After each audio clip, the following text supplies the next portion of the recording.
Hello friends, welcome to our YouTube channel UGC NET commerce made easy. I hope आप लोग सब बढ़िया होंगे। जैसे कि आपने टाइटल में देख ही लिया होगा कि ये पेपर 1 की क्लास है और आज हम नया टॉपिक स्टार्ट करने वाले हैं, नई यूनिट स्टार्ट करने वाले हैं, दैट इज़ कम्युनिकेशन।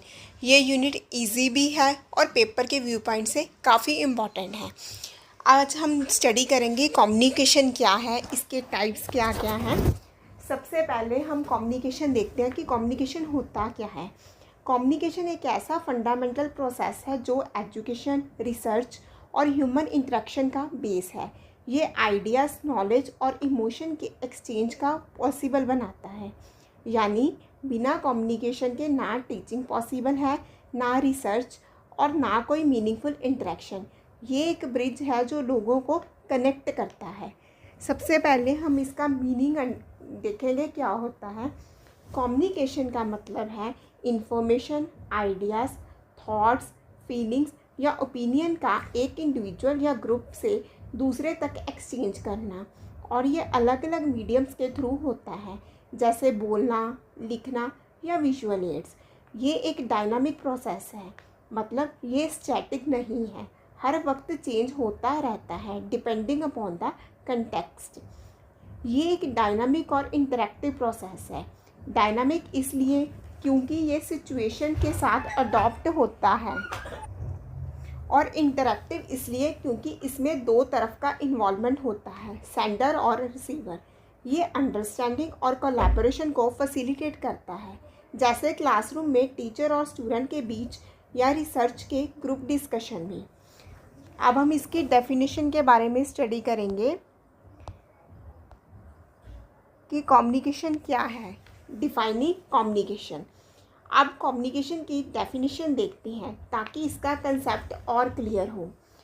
इसको 3 व्यू पॉइंट से देख सकते हैं। पहला है जनरल डेफिनेशन, जैसे कि आप स्क्रीन में देख ही रहे हो। सेकंड है एकेडमिक डेफिनेशन, और थर्ड पे हम देखेंगे सिग्निफिकेंस इन एजुकेशन, मतलब कम्युनिकेशन एजुकेशन के व्यू पॉइंट से किस तरह इम्पॉर्टेंट है। सबसे पहले आते हैं जनरल डेफिनेशन पे। कम्युनिकेशन एक एंटिटी से दूसरी एंटिटी तक मीनिंग कन्वे करने का एक्ट है, और ये म्यूचुअली अंडरस्टूड साइंस, सिंबल्स या लैंग्वेज के थ्रू होता है। यानी दोनों पार्टीज को समझाना चाहिए कि क्या मैसेज है, चाहे वो वर्ड्स हो, गेस्चर हो या कोई और साइन। अब हम देखते हैं एकेडमिक डेफिनेशन क्या है। एकेडमिक डेफिनेशन के लिए शैनन और वीवर ने 1949 के मॉडल को देखा। उनके हिसाब से कम्युनिकेशन एक प्रोसेस है जिसमें 5 कंपोनेंट्स होते हैं। सेंडर कौन होता है? जो मैसेज भेजता है। मैसेज जो कम्युनिकेट किया जाता है कि क्या मैसेज है हमारा। चैनल मतलब मीडियम, जैसे कि ईमेल या लेक्चर, मतलब किसके थ्रू हमारा मैसेज दूसरे तक पहुंचता है। चौथा होता है रिसीवर कौन होता है? जो मैसेज को रिसीव करता है। और फिर आता है फीडबैक, रिसीवर का रिस्पॉन्स कि हमारा मैसेज उसे समझ आया। इसमें नॉइस भी होता है, यानी कोई भी डिस्टर्बेंस जो मैसेज की क्लैरिटी को इफ़ेक्ट करे, जैसे लैंग्वेज बैरियर या टेक्निकल इशू। अब आते हैं ऑपरेशनल डेफिनेशन पे। स्पेशली एजुकेशन के कंटेक्स्ट में कम्युनिकेशन का मतलब है नॉलेज, स्किल्स या इंस्ट्रक्शन का ट्रांसमिशन, जैसे टीचर से स्टूडेंट तक या रिसर्चर के बीच नॉलेज एडवांस करने के लिए। जैसे एक प्रोफेसर रिसर्च मेथोडोलॉजी सिखा रहा है या रिसर्चर एक कॉन्फ्रेंस में अपने फाइंडिंग्स शेयर कर रहा है। अब हम नेक्स्ट टॉपिक पे आते हैं, that is purpose of communication, कि कम्युनिकेशन का पर्पस क्या है। सबसे पहले हम देखते हैं, इसको हम 2 व्यू पॉइंट से देखते हैं। Knowledge dissemination. पहला पर्पस है इंफॉर्मेशन, नॉलेज या इंस्ट्रक्शन शेयर करना। एग्जाम्पल के लिए क्लासरूम में टीचिंग में एक प्रोफेसर अपनी एक्सपर्टाइज स्टूडेंट के साथ शेयर करता है, मतलब अपनी नॉलेज दूसरों के साथ शेयर करता है। इसको नॉलेज डिसेमिनेशन भी बोलते हैं। सेकेंड वन इज दूसरा अंडरस्टैंडिंग और कोलैबोरेशन फोस्टर करना, जैसे एकेडमिक डिस्कशन में रिसर्चर या स्टूडेंट एक दूसरे के आइडियाज़ समझते हैं और साथ काम करते हैं। तीसरा है एटीट्यूड या बिहेवियर को इन्फ्लुएंस करना। फॉर एग्जांपल, एक टीचर स्टूडेंट को मोटिवेट करता है कि पढ़ाई के लिए या फिर रिसर्च के लिए। नेक्स्ट चौथा है रिलेशनशिप्स बिल्ड करना और डिसीजन मेकिंग फैसिलिटेट करना। जैसे रिसर्च टीम या मेंबर एक दूसरे के साथ कोलैबोरेट करके डिसीजंस लेते हैं। अब हम देखते हैं नेक्स्ट टॉपिक पे आते हैं, that is importance in higher education. मतलब कम्युनिकेशन हायर एजुकेशन में किस तरह इम्पॉर्टेंट है। पहला है, ये टीचिंग लर्निंग प्रोसेस को इफ़ेक्टिव बनाता है। लेक्चर्स, डिस्कशंस या फीडबैक के थ्रू। जैसे एक प्रोफेसर लेक्चर देता है और स्टूडेंट से फीडबैक लेता है। दूसरा है, रिसर्च डिसेमिनेशन को सपोर्ट करता है, जैसे कि पब्लिकेशन, प्रेजेंटेशन या कॉन्फ्रेंसेस के थ्रू। जैसे आप अपने रिसर्च पेपर जर्नल में पब्लिश करते हो या कॉन्फ्रेंस में प्रेजेंट करते हो। तीसरा है, एकेडमिक कोलैबोरेशन को इन्हांस करता है, जैसे ईमेल्स, वर्चुअल मीटिंग्स जैसे जूम या ऑनलाइन प्लेटफॉर्म जैसे रिसर्च गेट के थ्रू। ये ग्लोबल टीम वर्क को पॉसिबल बनाता है। Now come to next topic, very important topic, that is type of communication. अब कम्युनिकेशन के टाइप्स देखते हैं। ये अलग अलग क्राइटेरिया के बेसिस पे क्लासीफाई किए जाते हैं, जैसे कि मोड, डायरेक्शन, कंटेक्स्ट या पर्पस के हिसाब से। यहाँ हम वो टाइप्स कवर करेंगे जो हायर एजुकेशन के लिए रेलेवेंट हैं। सबसे पहले आते हैं बेस्ड ऑन मोड। पहला मोड के बेसिस पे टाइप्स देखते हैं। First type is verbal communication. ये स्पोकन भी हो सकती है और रिटन भी हो सकती है। इसमें दोनों इन्वॉल्व होते हैं, स्पोकन या रिटन वर्ड्स, यानी या तो बोल के या लिख के कम्युनिकेट करते हैं। इसके दो सब टाइप्स हैं। पहला है ऑरल कम्युनिकेशन। ऑरल कम्युनिकेशन में face to face conversation, lectures, seminars या फ़ोन कॉल्स आते हैं। ये डायरेक्ट और इमीडिएट होते हैं। फॉर एग्ज़ाम्पल, एक प्रोफेसर रिसर्च मैथडोलॉजी पे लेक्चर देता है, ये ऑरल कम्युनिकेशन है। रिटन कम्युनिकेशन में ईमेल्स, रिपोर्ट्स, थीसिस या जर्नल आर्टिकल्स आते हैं, ये डॉक्यूमेंटेड होता है। एग्जाम्पल, एक रिसर्चर एकेडमिक जर्नल में पेपर सबमिट करता है, ये रिटन कम्युनिकेशन है। अब इसकी एडवांटेजेस देखते हैं। रिटन कम्युनिकेशन क्लियर, प्रिसाइज और डॉक्यूमेंटेड होता है, जबकि ऑरल इमीडिएट और इंटरेक्टिव होता है। अब इसकी लिमिटेशंस देखते हैं। लैंग्वेज बैरियर या मिस इंटरप्रिटेशन हो सकता है। रिटन में नॉन वर्बल क्यूज नहीं होते जो मीनिंग को इफेक्ट कर सकते हैं। Now come on next type, that is non verbal communication. इसमें body language, gestures, facial expressions, tone या आई कॉन्टैक्ट आते हैं। ये वर्ड्स के बिना मैसेज कन्वे करता है। फॉर एग्ज़ाम्पल, एक टीचर स्टूडेंट प्रेजेंटेशन के दौरान इनकरेजिंग नोट देता है, ये नॉन वर्बल कम्युनिकेशन है। अब इसकी एडवांटेजेस देखते हैं। इमोशंस कन्वे करता है और वर्बल मैसेजेस को रीइंफोर्स करता है, जैसे एक स्माइल कॉन्फिडेंस बूस्ट कर सकता है। अब इसके लिमिटेशंस देखते हैं। ये सब्जेक्टिव होता है और कल्चरल मिस इंटरप्रिटेशन का रिस्क होता है, जैसे एक गेस्चर एक कल्चर में पॉजिटिव हो सकते हैं, दूसरे में नेगेटिव। अब हम आते हैं विजुअल कम्युनिकेशन में। तीसरा टाइप है विजुअल कम्युनिकेशन। इसमें विजुअल एड्स जैसे कि चार्ट्स, ग्राफ्स, डायग्राम्स या स्लाइड्स यूज़ होते हैं। ये कम्प्लेक्स आइडियाज़ को सिंपल बनाता है। अब इसकी एग्जांपल देखते हैं। रिसर्च सेमिनार में स्टैटिस्टिकल डाटा एक्सप्लेन करने के लिए पावर पॉइंट स्लाइड यूज़ करना। Now come to advantages. Complex concept को समझने में मदद करता है क्योंकि विजुअल माइंड्स में स्टिक रहता है। अब इसकी लिमिटेशन देखते हैं। इसके लिए डिज़ाइन स्किल्स चाहिए और अगर ओवर यूज़ किया तो डिस्ट्रैक्ट कर सकता है। अब हम आते हैं बेस्ड ऑन डायरेक्शन कि डायरेक्शन के बेसिस पे क्या क्या टाइप्स हैं कम्युनिकेशन की। सबसे पहले आता है वर्टिकल कम्युनिकेशन। पहला है वर्टिकल कम्युनिकेशन। ये अलग अलग हायरार्चिकल लेवल के बीच फ्लो करता है। मतलब ये टॉप टू बॉटम, मतलब ऊपर से नीचे, या बॉटम अप, मतलब नीचे से ऊपर। इसके दो सब टाइप्स हैं। पहला है अपवर्ड कम्युनिकेशन। अपवर्ड कम्युनिकेशन में सबऑर्डिनेट सुपीरियर को मैसेज भेजते हैं, जैसे स्टूडेंट अपना फीडबैक फैकल्टी को देते हैं। और दूसरा है डाउनवर्ड कम्युनिकेशन। डाउनवर्ड कम्युनिकेशन में सुपीरियर सबऑर्डिनेट्स को मैसेज भेजते हैं, जैसे यूनिवर्सिटी पॉलिसी स्टूडेंट तक कम्युनिकेट की जाती हैं। फॉर एग्ज़ाम्पल, एक डीन फैकल्टी को न्यू एकेडमिक गाइडलाइंस अनाउंस करता है। ये डाउनवर्ड कम्युनिकेशन है। अब एडवांटेजेस देखते हैं। ऑर्गेनाइजेशनल क्लैरिटी और अलाइनमेंट इंश्योर करता है, यानी सबको एक ही डायरेक्शन में काम करने का क्लियर आइडिया होता है।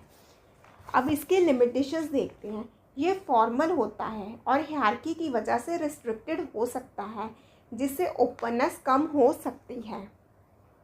अब आते हैं horizontal communication and diagonal communication. सबसे पहले जैसे आप स्क्रीन में देख रहे हो, हॉरिजॉन्टल कम्युनिकेशन पे आते हैं। ये पीयर या कोलीग के बीच होता है जो सेम लेवल पे होता है, यानी इक्वल स्टेटस वाले लोग।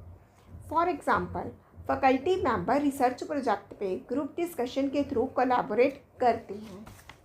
अब इसके एडवांटेजेस देखते हैं। टीम वर्क और आइडिया शेयरिंग को प्रमोट करता है। ये क्रिएटिव डिस्कशन के लिए बेस्ट है। अब इसके लिमिटेशंस देखते हैं। अगर प्रॉपरली मैनेज ना किया तो कॉन्फ्लिक्ट हो सकते हैं, क्योंकि सबके अपने ओपिनियंस होते हैं। अब हम नेक्स्ट टाइप पे आते हैं। जैसे आप स्क्रीन में देख ही रहे हो, next type is diagonal communication. ये डिफरेंट लेवल और डिपार्टमेंट के इंडिविजुअल के बीच होता है, यानी हायरार्की और डिपार्टमेंट के बाउंड्रीज क्रॉस होते हैं। फॉर एग्जांपल, एक स्टूडेंट कोऑर्डिनेटर रिसर्च ऑफिस के साथ फंडिंग के लिए लेस करता है। एडवांटेजेस, इसकी एडवांटेजेस क्या है? क्रॉस फंक्शनल कोलैबोरेशन को इन्हांस करता है, जिससे अलग अलग डिपार्टमेंट के बीच सिनर्जी बनता है। Now come to limitation. Formal channel को बाईपास कर सकते हैं, जिससे कन्फ्यूज़न हो सकता है। अब हम नेक्स्ट पे आते हैं, that is communication based on context, कि कंटेक्स्ट के हिसाब से क्या है।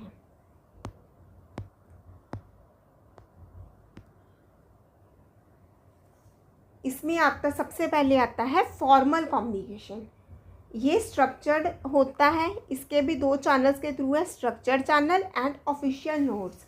ये स्ट्रक्चर्ड होता है और ऑफिशियल चैनल्स फॉलो करता है, अक्सर प्रोफेशनल या एकेडमिक सेटिंग में। फॉर एग्जांपल, यूनिवर्सिटी सेमेस्टर के बारे में ऑफिशियल नोटिस इशू करते हैं। अब इसकी एडवांटेजेस पे देखते हैं।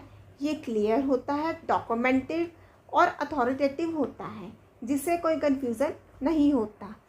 अब हम देखते हैं कि फॉर्मल कम्युनिकेशन के लिमिटेशंस क्या हैं। ये रिजिड और टाइम कंज्यूमिंग हो सकता है, क्योंकि ये फॉर्मल प्रोसेसेस स्लो होते हैं, क्योंकि इसमें प्रॉपर सीक्वेंस फॉलो करना पड़ता है, that means step by step. अब हम आते हैं नॉन फॉर्मल कम्युनिकेशन पे। नॉन फॉर्मल कम्युनिकेशन दूसरा टाइप है। ये कैजुअल और स्पॉन्टेनियस होता है और अक्सर फॉर्मल स्ट्रक्चर्स के बाहर होता है। फॉर एग्जांपल, स्टूडेंट कॉफ़ी पे रिसर्च आइडियाज़ डिस्कस कर सकते हैं। इसमें फॉर्मल कुछ भी नहीं है, सारा कुछ इनफॉर्मल। हम अपने फ्रेंड्स के साथ गए, कॉफ़ी पी और साथ में हमने रिसर्च के आइडियाज़ शेयर कर लिए। Now come to advantages. अब हम एडवांटेजेस देखेंगे इनफॉर्मल कम्युनिकेशन के। रैपिड बिल्ड करता है और क्रिएटिविटी फॉस्टर करता है। रैपिड क्या होती है? एक दूसरे के साथ हम फ्रीली बात कर सकते हैं, क्योंकि ये रिलैक्स्ड होता है। Now come to limitation. अब जैसे इसकी एडवांटेजेस हैं कि साथ में कुछ लिमिटेशन भी है। र्यूमर और मिस इन्फॉर्मेशन का रिस्क होता है, क्योंकि ये अनस्ट्रक्चर्ड होता है। इसमें कुछ भी स्ट्रक्चर नहीं है, सब कुछ अनस्ट्रक्चर्ड है, इसलिए मिस इन्फॉर्मेशन हो सकती है इन कन्वेनिंग द आइडियाज़। अब हम नेक्स्ट पे आते हैं, कम्युनिकेशन बेस्ड ऑन पर्पस। अब पर्पस के बेसिस पे टाइप्स को डिस्कस करेंगे। सबसे पहले आता है इंफॉर्मेटिव कम्युनिकेशन। ये फैक्ट या इंफॉर्मेशन शेयर करता है एजुकेट या अपडेट करने के लिए।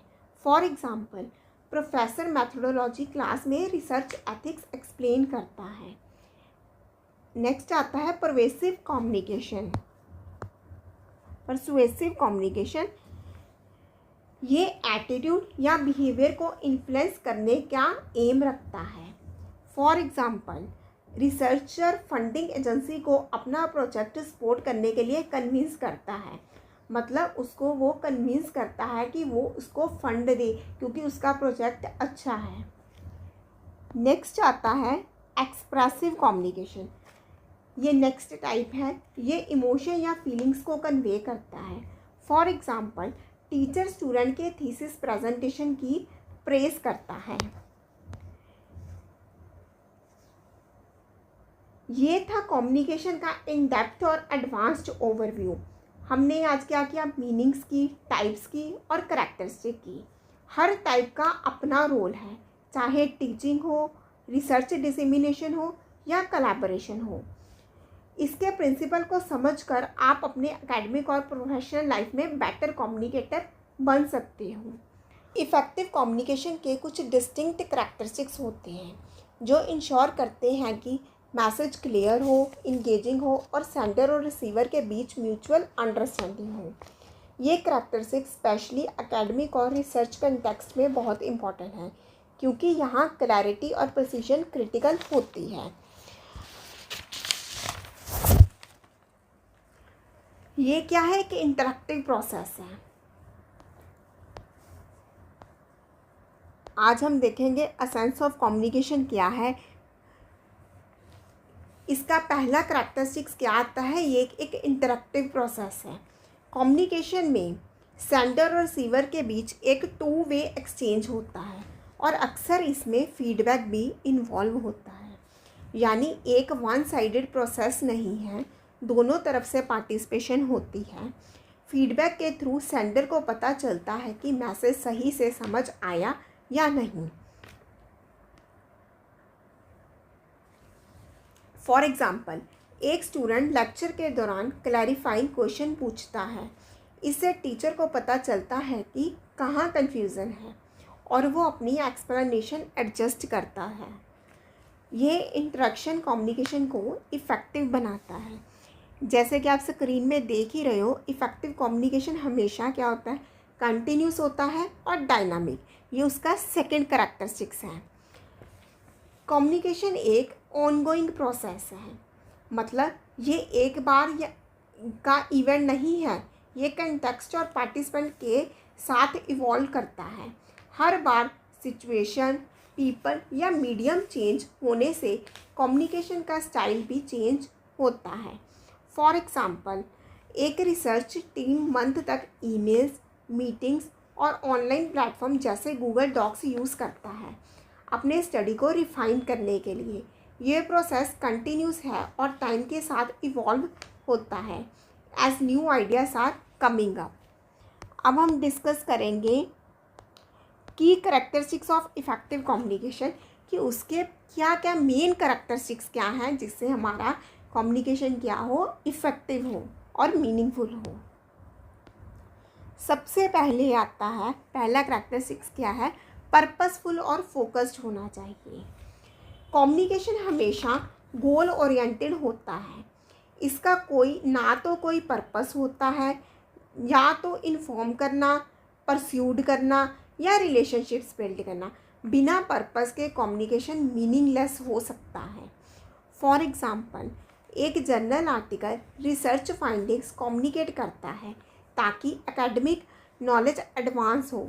ये क्लियरली एक पर्पसफुल के लिए लिखा जाता, पर एक पर्पसफुल होता है और हमेशा एक पर्पस के लिए लिखा जाता है, to contribute to the field.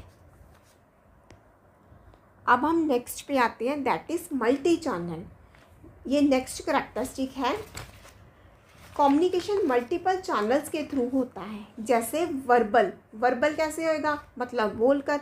दूसरा होता है रिटन कैसे होएगा, लिखकर। नेक्स्ट आता है विजुअल कैसे होता है, जैसे हम चार्ट्स दिखा दें या पीपीटी के स्लाइड्स दिखा दें। और नेक्स्ट आता है डिजिटल मीडियम, जैसे ईमेल के थ्रू या फिर जूम के थ्रू। हर चैनल का अपना रोल होता है डिपेंडिंग अपॉन द कंटेक्स्ट। अब इसकी एग्जांपल देखते हैं। एक रिसर्चर अपने फाइंडिंग कॉन्फ्रेंस में पावरफुल पॉइंट के थ्रू प्रेजेंट करता है और फिर उनको ऑनलाइन पब्लिश करता है। ये दो अलग चैनल हैं, विजुअल और डिजिटल, जो सेम मैसेज को अलग तरीके से कम्युनिकेट करते हैं। अब हम नेक्स्ट पे आते हैं, दैट इज़ कंटेक्चुअल सेंसिटिविटी। ये नेक्स्ट करैक्टरिस्टिक है। कम्युनिकेशन हमेशा कंटेक्स्ट से इन्फ्लुएंस होता है, जैसे कि कल्चरल, सोशल और environmental factors play a big role. एक ही मैसेज अलग कंटेक्स्ट में डिफरेंट मीनिंग दे सकता है। इसकी एग्जांपल देखते हैं। एक टीचर अपने लेक्चर स्टाइल को इंटरनेशनल स्टूडेंट के कल्चरल बैकग्राउंड के हिसाब से अडेप्ट करता है। जैसे किसी कल्चर में डायरेक्ट आई कांटेक्ट रिस्पेक्टफुल नहीं होता, तो टीचर उसको कंसीडर करता है। नेक्स्ट आता है क्लैरिटी एंड कंसाइजनेस। ये नेक्स्ट करैक्टरिस्टिक है। इफ़ेक्टिव कम्युनिकेशन क्लियर होता है, मतलब कोई एम्बिग्यूटी नहीं होनी चाहिए, और कंसाइज होता है ताकि ऑडियंस का इंटेंशन मेंटेन रहे। अगर मैसेज कॉम्प्लिकेटेड या लंबा हो तो लोग डिस्कनेक्ट हो सकते हैं। फॉर एग्ज़ाम्पल, एक थीसिस एब्स्ट्रैक्ट में रिसर्च को 200 वर्ड्स में समराइज़ किया जाता है ताकि क्लियर हो और कंसाइज भी हो। ये रीडर को जल्दी समझ में आते हैं। अब हम नेक्स्ट पे आते हैं, that is ethical and respectful. ये नेक्स्ट करैक्टरिस्टिक है।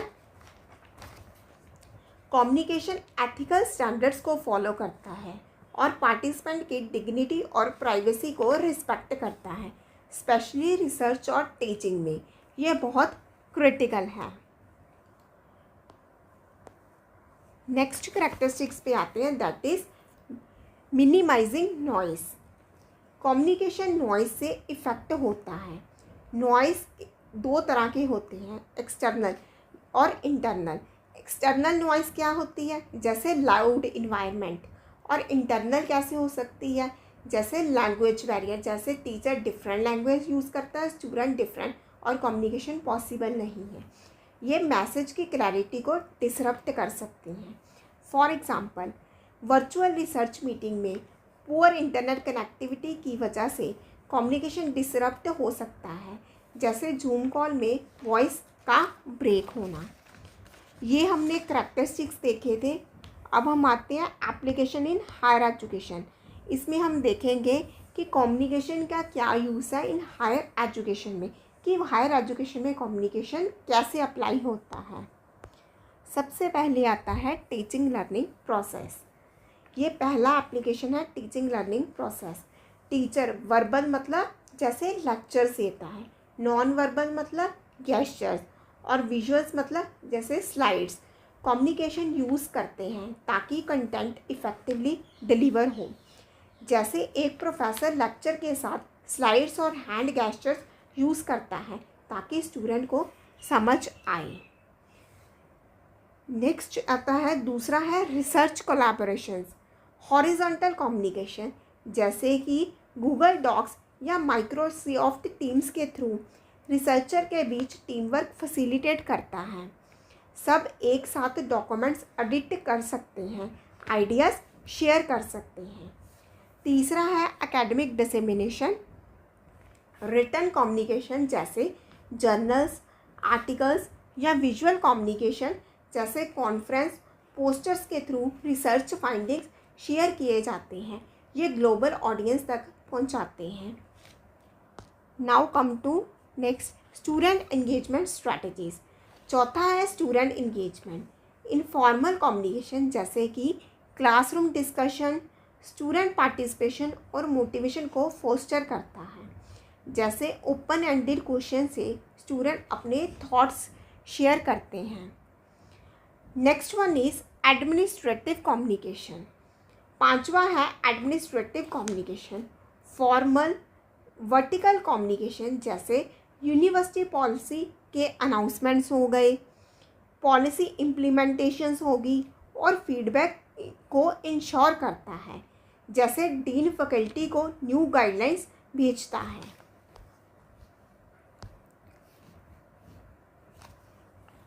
ये था कम्युनिकेशन के करैक्टरिस्टिक्स और हायर एजुकेशन में उसके एप्लीकेशन का डिटेल्ड ओवरव्यू। हर characteristics interactive, continuous, purposeful, multi channel, contextual, clear, noise effective और एथिकल कम्युनिकेशन को इफ़ेक्टिव बनाता है। इनको समझकर आप अपनी टीचिंग, रिसर्च और कोलैबोरेशन में बेटर कम्युनिकेटर बन सकते। इफेक्टिव कम्युनिकेशन एक ऐसा फाउंडेशन है जो एजुकेशन, रिसर्च और प्रोफेशनल सेटिंग में सक्सेसफुल इंटरेक्शन को पॉसिबल बनाता है। ये आइडियाज़ के क्लियर एक्सचेंज को अनेबल करता है, अंडरस्टैंडिंग को फॉस्टर करता है और मिसअंडरस्टैंडिंग को मिनिमाइज़ करता है। यानी अगर आपका कम्युनिकेशन इफ़ेक्टिव नहीं है तो चाहे टीचिंग हो या रिसर्च कोलैबोरेशन, सब फेल हो सकते हैं। कम्युनिकेशन सिर्फ इंफॉर्मेशन भेजना नहीं है, बल्कि ये इंश्योर करना है कि मैसेज रिसीवर तक सही तरीके से पहुँचे और उसकी इंटरप्रिटेशन भी वही हो जो सेंडर को इंटेंट था। इसके लिए वर्बल और नॉन वर्बल एलिमेंट का परफेक्ट बैलेंस ज़रूरी है। अब इसकी टाइप्स पे आते हैं। Verbal communication, non verbal communication and integrated communication. Effective communication verbal मतलब वर्ड्स बेस्ड, नॉन वर्बल मतलब नॉन वर्ड्स बेस्ड एलिमेंट्स का कॉम्बिनेशन है।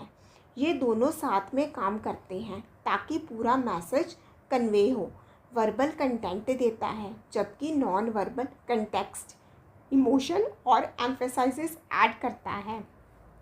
वर्बल कम्युनिकेशन मैसेज को कंटेंट देता है, यानी क्या कहा जा रहा है।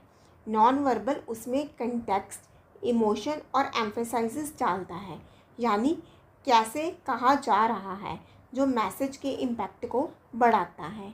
सबसे पहले हम बात करेंगे वर्बल कम्युनिकेशन की टेक्निक्स के बारे में। वर्बल कम्युनिकेशन का मतलब है स्पोकन या रिटन वर्ड्स का यूज़ करके मैसेज कन्वे करना।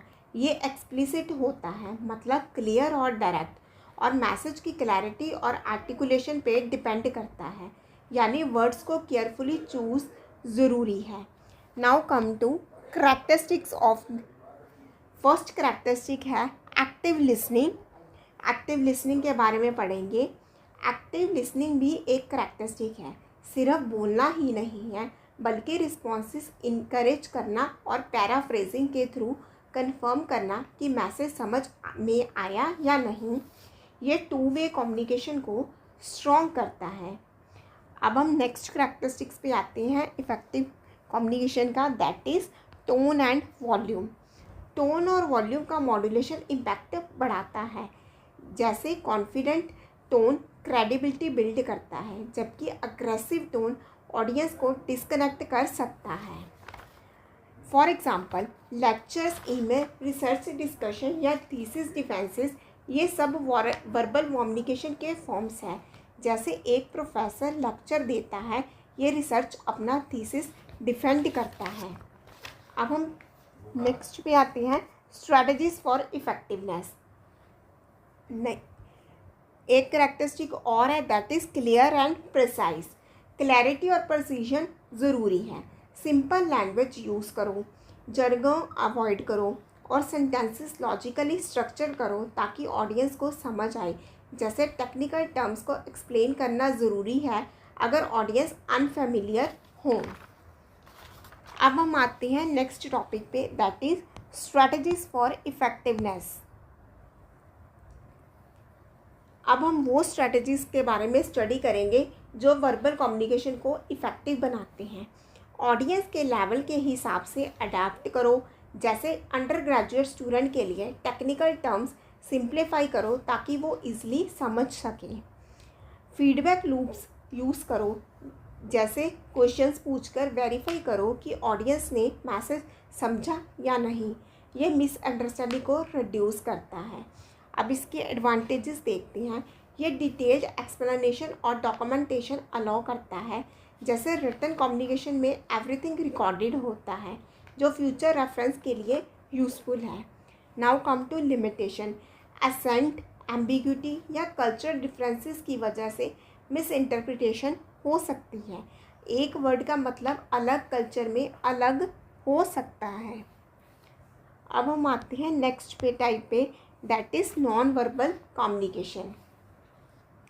नॉन वर्बल कम्युनिकेशन में वो सब क्यूज़ आते हैं जो वर्ड्स के बिना होते हैं, जैसे कि body language, facial expression, gesture, posture, eye contact और टोन ऑफ वॉइस। मेहराबियंस रूल के हिसाब से 55 to 93% मैसेज का इम्पैक्ट नॉन वर्बल क्यू से होता है। यानी आप जो बोलते हो उससे ज़्यादा कैसे बोलते हो मैटर करता है। जितनी वर्बल कम्युनिकेशन इम्पॉर्टेंट है, in the similar way non verbal communication is also important. अब इसके करैक्टरिस्टिक्स के बारे में स्टडी करते हैं जो इफ़ेक्टिवनेस को बनाते हैं और कैसे इंक्रीज़ करते हैं। सबसे पहले आता है concurrence with the verbal messages. Concurrence ज़रूरी है। Non verbal cues verbal message के साथ अलाइन होने चाहिए। जैसे अगर आप पॉजिटिव फीडबैक दे रहे हो तो स्माइल करना चाहिए, नहीं तो कन्फ्यूज़न हो सकती है। नेक्स्ट आता है कल्चरल अवेयरनेस।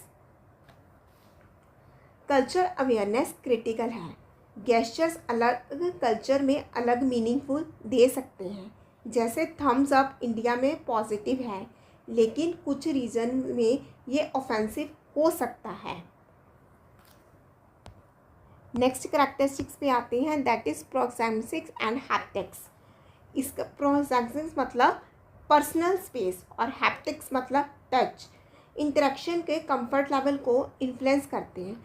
जैसे कुछ कल्चर में क्लोज प्रॉक्सिमिटी एक्सेप्टेबल है, जबकि दूसरों में अनकंफर्टेबल हो सकती है। फॉर एग्ज़ाम्पल, सेमिनार में एग्रीमेंट दिखाने के लिए नोट करना या स्टूडेंट को इंगेज करने के लिए आई कॉन्टैक्ट मेंटेन करना। अब हम कुछ स्ट्रैटेजीज़ के बारे में पढ़ेंगे जो इफ़ेक्टिवनेस को बढ़ाती हैं।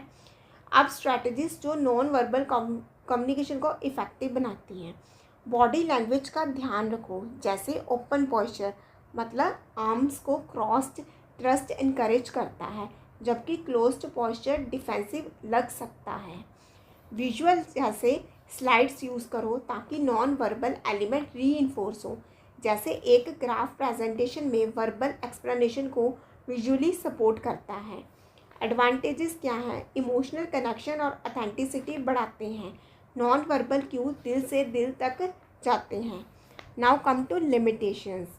ये सब्जेक्टिव होते हैं और मिस रीडिंग का रिस्क होता है, स्पेशली वर्चुअल सेटिंग में जहाँ क्यूज़ लिमिटेड होते हैं। जैसे जूम पे फेशियल एक्सप्रेशन क्लियरली नहीं दिखते। अब हम देखते हैं इंटीग्रेशन फॉर इफ़ेक्टिवनेस की कैसे इनको इंटीग्रेट किया जाए। नाउ लेट्स स्टडी वर्बल और नॉन वर्बल का इंटीग्रेशन, जैसे इफ़ेक्टिव कम्युनिकेशन बनाते हैं। वर्बल और नॉन वर्बल को एक दूसरे के साथ कॉम्प्लीमेंट करना चाहिए। जैसे एक टीचर एंथुसियास्टिक टोन मतलब नॉन वर्बल के साथ क्लियर इंस्ट्रक्शन मतलब वर्बल देता है, तो स्टूडेंट क्या होते हैं? मोटिवेट होती हैं। बैरियर जैसे नॉइस, एक्सटर्नल जैसे लॉयड इन्वायरमेंट, साइकोलॉजिकल मतलब जैसे प्रेजुडाइसिस दोनों को हिंडर कर सकते हैं। जैसे अगर क्लासरूम में बाहर शोर है या स्टूडेंट बायस हो तो कम्युनिकेशन वीक हो सकता है। अब हम आते हैं इंटरकल्चरल कम्युनिकेशन पे। डाइवर्स एकेडमिक इन्वायरमेंट में इंटरकल्चर और ग्रुप कम्युनिकेशन इंक्लूसिविटी, कोलैबोरेशन और इनोवेशन को प्रमोट करते हैं।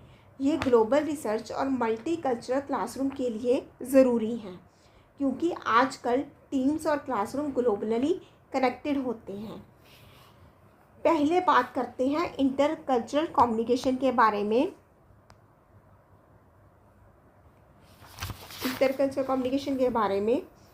इंटरकल्चरल कम्युनिकेशन होता है जब अलग कल्चरल बैकग्राउंड के इंडिविजुअल्स कम्युनिकेट करते हैं। इसमें लैंग्वेज, वैल्यूज़, नॉर्म्स और नॉन वर्बल क्यूज़ कल्चर से शेप होते हैं, यानी कल्चर कम्युनिकेशन के स्टाइल को डिफाइन करते हैं। अब हम आते हैं इसके करैक्टरिस्टिक्स में। सबसे पहले आता है कल्चरल सेंसिटिविटी। कल्चरल सेंसिटिविटी ज़रूरी है। हाई कंटेक्स्ट कल्चर जैसे एशियन में कम्युनिकेशन इम्प्लिसिट होता है, मतलब डायरेक्ट और नो सेंस्ड, और लो कंटेक्स्ट जैसे वेस्टर्न में एक्सप्लिसिट होता है, मतलब direct and clear. In differences को रिकॉग्नाइज करना चाहिए। नेक्स्ट करैक्टरिस्टिक्स पे आते हैं, दैट इज़ अडेप्टेबिलिटी। अडेप्टेबिलिटी चाहिए, जैसे कलेक्टिविस्ट कल्चर में हियरार्ची को रिस्पेक्ट दिखाने के लिए इनडायरेक्ट लैंग्वेज यूज़ करो ताकि कोई ऑफेंड ना हो। नेक्स्ट आता है empathy and stereotype avoidance. Empathy और स्टीरियोटाइप अवॉइडेंस भी ज़रूरी है। डाइवर्स पर्सपेक्टिव को समझकर रैपिड बिल्ड करो और स्टीरियोटाइप से बचो ताकि कम्युनिकेशन क्या हो, जेन्युइन हो। अब हम इसकी एग्जांपल्स देखते हैं। इंटरनेशनल कॉन्फ्रेंस में इंडियन और यूएस रिसर्चर फाइंडिंग्स डिस्कस करते हैं और अलग पोलाइटनेस नॉर्म को नेविगेट करते हैं। जैसे इंडियन रिसर्चर शायद ज़्यादा फॉर्मल हो जबकि यूएस रिसर्चर डायरेक्ट हो। Now come to strategies for effectiveness. Inclusive language use करो और ईडियम्स को, स्लैंग को क्लैरिफाई करो क्योंकि ये कल्चर स्पेसिफिक होते हैं और कन्फ्यूज़न क्रिएट कर सकते हैं। टूल्स जैसे ट्रांसलेशन ऐप्स या कल्चरल ट्रेनिंग वर्कशॉप्स यूज़ करो, जैसे गूगल ट्रांसलेट या कल्चरल सेंसिटिविटी वर्कशॉप गैप्स को ब्रिज करते हैं। एक्टिव लिसनिंग इनकरेज करो ताकि कल्चर गैप्स ब्रिज हों, ये अंडरस्टैंडिंग को डीप करता है। Now come to advantages. Global understanding और डाइवर्स इनसाइट इन रिसर्च को फॉस्टर करता है। मल्टीकल्चरल टीम से इनोवेटिव आइडियाज़ आते हैं। Now come to challenges. Ethnocentrism मतलब दूसरों को अपने कल्चर के हिसाब से जज करना, या लैंग्वेज बैरियर जैसे साइलेंस को डिसएग्रीमेंट समझ लेना, जबकि कुछ कल्चर्स में साइलेंस रिस्पेक्ट दिखाते हैं। ठीक है, इन चीज़ों के हमारे सामने चैलेंजेस आते हैं। अब हम बात करेंगे ग्रुप कम्युनिकेशन डायनामिक्स के बारे में। ग्रुप कम्युनिकेशन का मतलब है एक टीम या कलेक्टिव के अंदर इंटरेक्शन, जैसे रिसर्च ग्रुप या स्टूडेंट टीम जहां फोकस शेयर गोल्स पे होता है। ये कोलैबोरेटिव एफर्ट्स के लिए क्रिटिकल है। अब हम बात करेंगे करैक्टरिस्टिक्स के बारे में। सबसे पहला करैक्टरिस्टिक है कोहेसिवनेस। कोहेसिवनेस ज़रूरी है। ट्रस्ट बिल्ड करो, जैसे लीडर, फैसिलिटेटर और नॉर्म्स के थ्रू। हर मेंबर को अपना रोल क्लियर होना चाहिए। नेक्स्ट पे आते हैं, that is openness and feedback. Openness और फीडबैक चाहिए। इक्वल पार्टिसिपेशन इनकरेज करो और कंस्ट्रक्टिव क्रिटिसिज्म को प्रमोट करो ताकि सबकी वॉइस सुनी जाए। नेक्स्ट है कॉन्फ्लिक्ट रेजोल्यूशन। कॉन्फ्लिक्ट रेजोल्यूशन ज़रूरी है। डिसएग्रीमेंट को प्रोडक्टिवली हैंडल करो, जैसे ब्रेनस्टॉर्मिंग टेक्निक से, ताकि पॉजिटिव आउटकम्स आएँ। अब इसकी एग्जांपल के बारे में स्टडी करते हैं। एक रिसर्च टीम पेपर पे कोलैबोरेट करता है ग्रुप डिस्कशन या वर्चुअल मीटिंग्स के थ्रू, जैसे जूम कॉल्स में। अब हम इसकी स्ट्रैटेजीज़ के बारे में पढ़ेंगे जो इसको इफ़ेक्टिव बनाते हैं। स्ट्रक्चर्ड फॉर्मेट जैसे एजेंडा या आइस ब्रेकर्स यूज़ करो ताकि इंक्लूसिविटी इंश्योर हो, सबको पार्टिसिपेट करने का चांस देता है। टूल्स जैसे माइक्रोसॉफ्ट टीम्स यूज़ करो एसोनरस अपडेट्स के लिए ताकि team members different time zones में भी सिंक्रोनाइज्ड रहें। ग्रुप डायनामिक्स मॉनिटर करो ताकि वोकल मेंबर्स डोमिनेट ना करें। हर मेंबर की कंट्रीब्यूशन इक्वल होनी चाहिए। अब हम इसके एडवांटेजेस डिस्कस करेंगे। डाइवर्स इनपुट और शेयर्ड रिस्पॉन्सिबिलिटी से क्रिएटिविटी बढ़ती है। टीम वर्क से इनोवेटिव सॉल्यूशंस आते हैं। अब हम इसके चैलेंजेस के बारे में स्टडी करेंगे। ग्रुप थिंक मतलब जब सब कंफर्म करते हैं कि बिना क्रिटिकल थिंकिंग के, या फ्री राइडिंग जब कुछ मेंबर्स काम नहीं करते और बाकी पे डिपेंड करते हैं। अब हम देखेंगे interplay between intercultural and group communication. कि ये दोनों का इंटरप्ले कैसे है। मल्टी कल्चरल ग्रुप में कल्चरल सेंसिटिविटी और ग्रुप स्ट्रेटजीज़ को कंबाइन करो।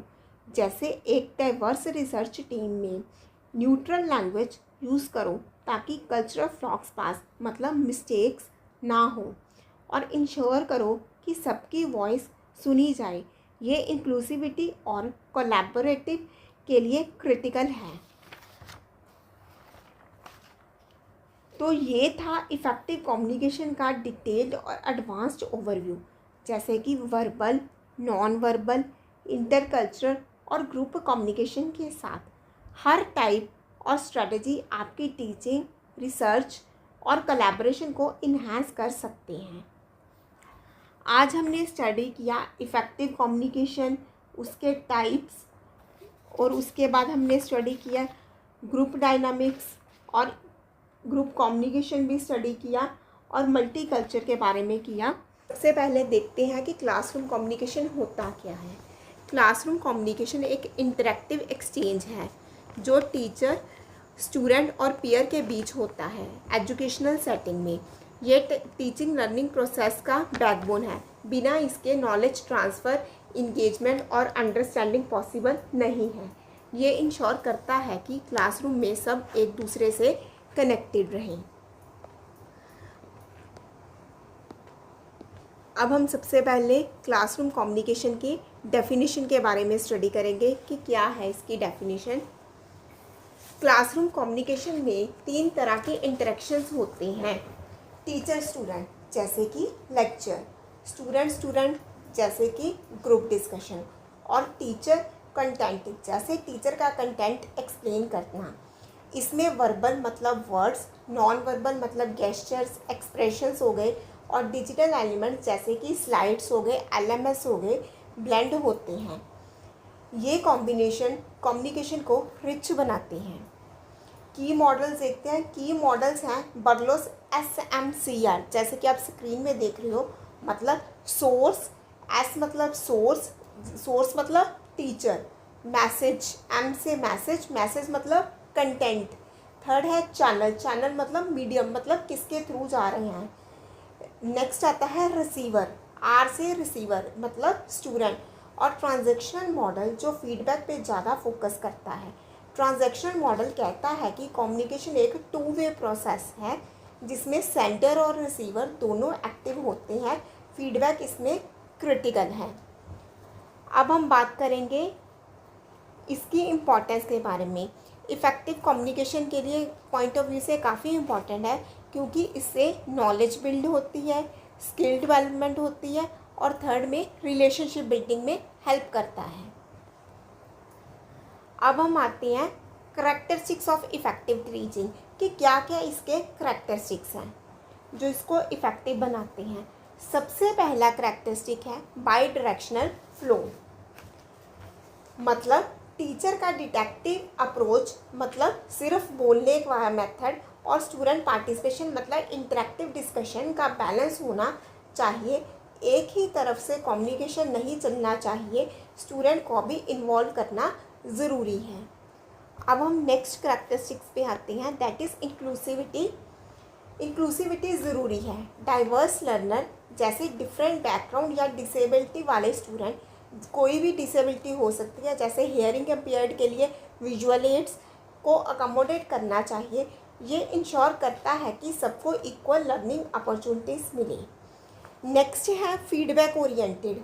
फीडबैक ओरिएंटेड होना चाहिए। इमीडिएट रिस्पॉन्सेज जैसे क्विजेस या क्वेश्चन आंसर सेशन से आप गैस कर सकते हो कोई स्टूडेंट ने कितना समझा।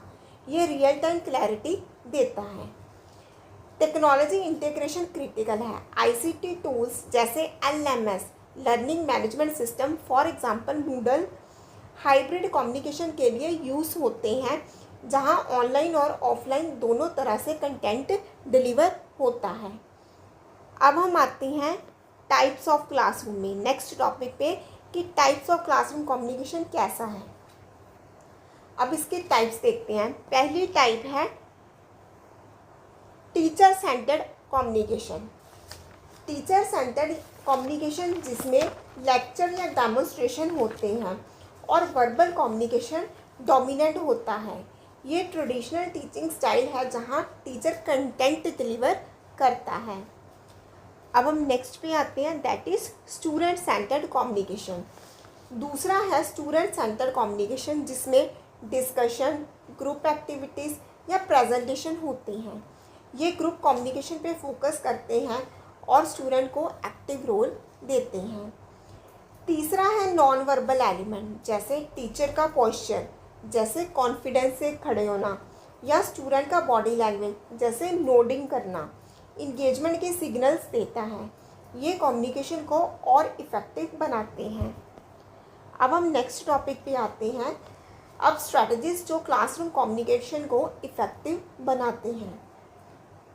सबसे पहले आता है एनालॉग्स एंड एग्जाम्पल्स।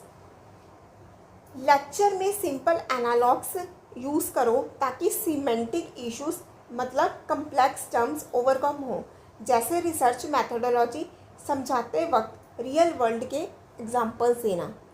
ये काफ़ी यूज़फुल है। नेक्स्ट पे आते हैं, that is barrier management. Barrier management ज़रूरी है। फिज़िकल बैरियर्स हो सकते हैं, जैसे क्लासरूम में शोर होना। साइकोलॉजिकल बैरियर्स, ये क्या हो सकते हैं, जैसे स्टूडेंट की एंजाइटी। या सीमेंटिक बैरियर, जैसे जार्गोन को एड्रेस करना चाहिए। इनको ओवरकम करने के लिए प्लान बनाइए। अब हम नेक्स्ट पे आते हैं। अब हम नेक्स्ट टॉपिक देखते हैं, that is advantages and challenges. सबसे पहले एडवांटेजेस देखते हैं। एडवांटेजेस में पहला है एक्टिव इंगेजमेंट, दूसरा है assessment integration and third one is improve relationship. सबसे पहले डिस्कस करेंगे एक्टिव इंगेजमेंट। एक्टिव इंगेजमेंट के लिए थिंक पेयर शेयर जैसे टेक्निक्स यूज़ करो जो ग्रुप डायनामिक्स को इम्प्रूव करें, या कल्चरल एग्जाम्पल्स दो ताकि इंटर कल्चरल रेलेवेंस हो। ये स्टूडेंट को इन्वॉल्व रखते हैं। नेक्स्ट है, जैसे आप स्क्रीन में देख रहे हो, असेसमेंट इंटीग्रेशन। असेसमेंट इंटीग्रेशन में डिस्कशंस के दौरान वर्बल फीडबैक दो या नॉन वर्बल क्यूज जैसे थम्स अप यूज़ करो क्विक अफर्मेशन के लिए। ये स्टूडेंट को मोटिवेट करते हैं। उसके बाद आता है वर्चुअल क्लासरूम।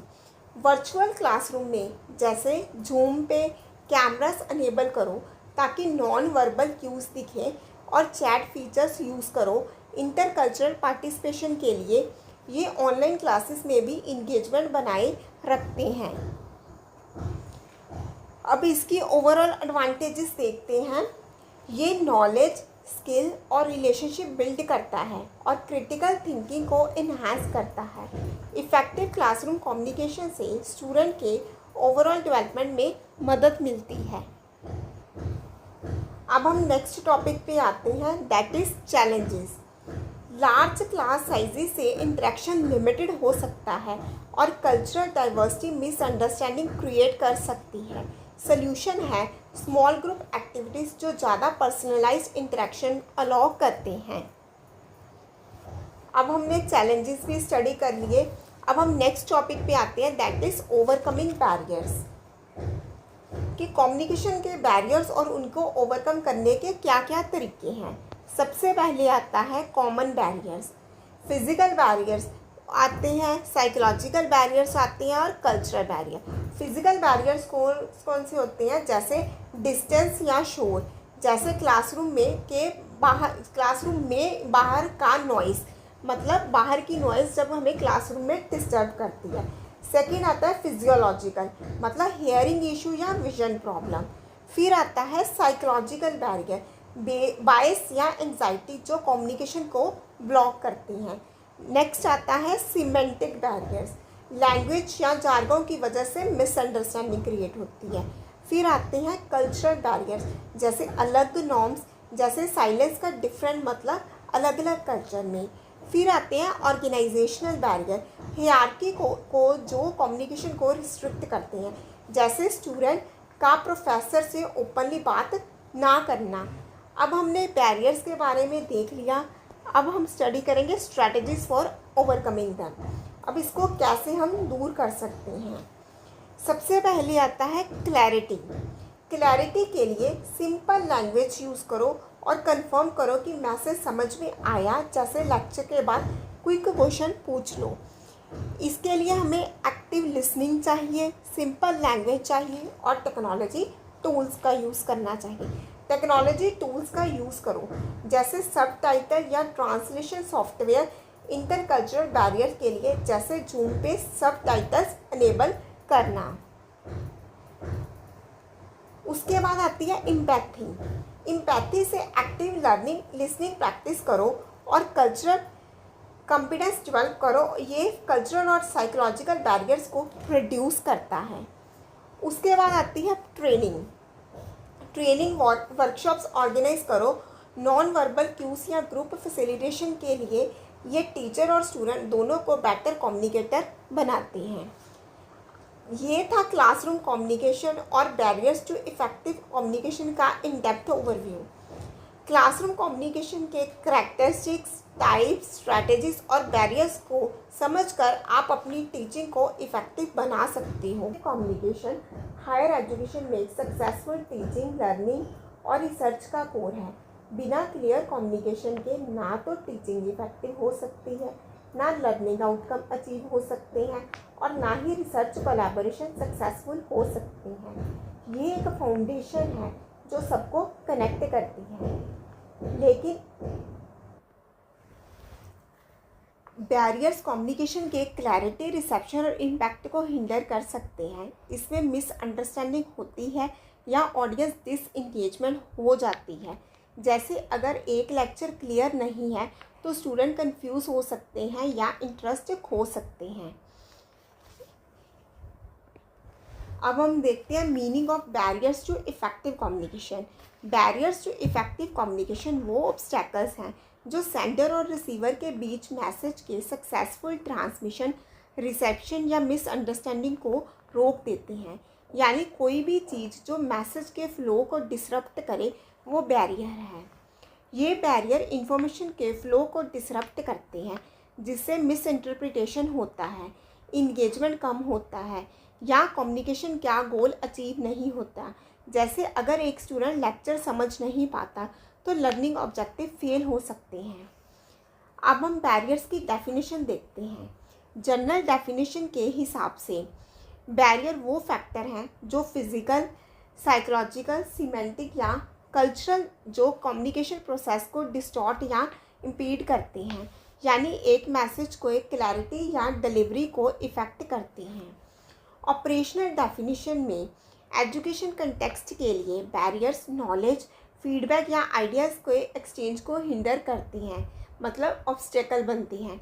ये टीचिंग लर्निंग प्रोसेस या रिसर्च कोलैबोरेशन पे नेगेटिव इम्पैक्ट डालते हैं। जैसे अगर स्टूडेंट और टीचर के बीच क्लियर कम्युनिकेशन नहीं है तो लर्निंग सफ़र करता है। अब इसका इम्पैक्ट देखते हैं। इम्पैक्ट ये है कि बैरियर से कन्फ्यूज़न होता है, लर्निंग आउटकम्स कम हो जाते हैं और एकेडमिक सेटिंग में टीम वर्क इनइफेक्टिव हो सकता है।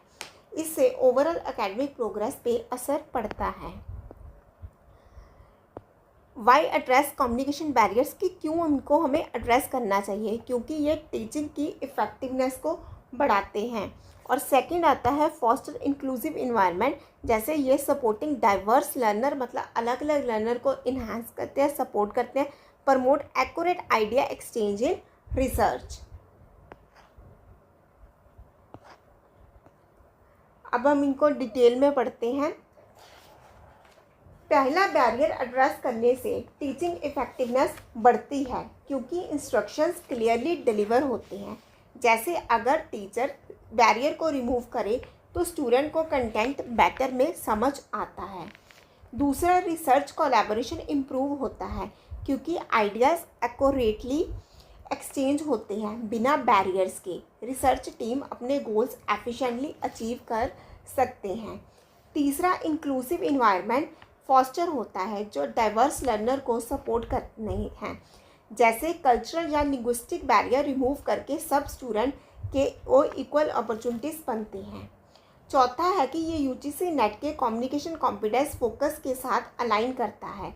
यूजीसी नेट एजुकेटर और रिसर्चर से एक्सपेक्ट करते हैं कि वो बैरियर को समझे और ओवरकम करें ताकि इफ़ेक्टिव कम्युनिकेशन हो।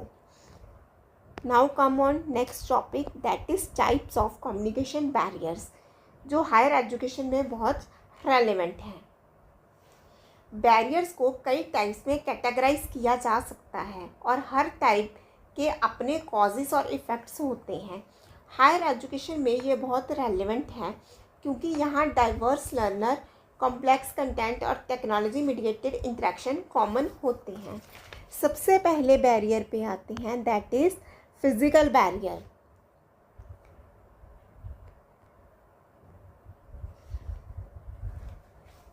फिजिकल बैरियर वो एक्सटर्नल इन्वायरमेंट फैक्टर हैं जो कम्युनिकेशन को ऑब्स्ट्रक्ट करते हैं, यानी वो चीज़ें जो फिजिकली मैसेज के फ्लो को रोकती हैं। अब इसके कॉजेज़ देखते हैं कि रीजंस क्या क्या हैं। नॉइस, जैसे लेक्चर में बैकग्राउंड साउंड्स, स्टूडेंट का बात करना या बाहर का शोर कम्युनिकेशन को डिसरप्ट कर सकता है।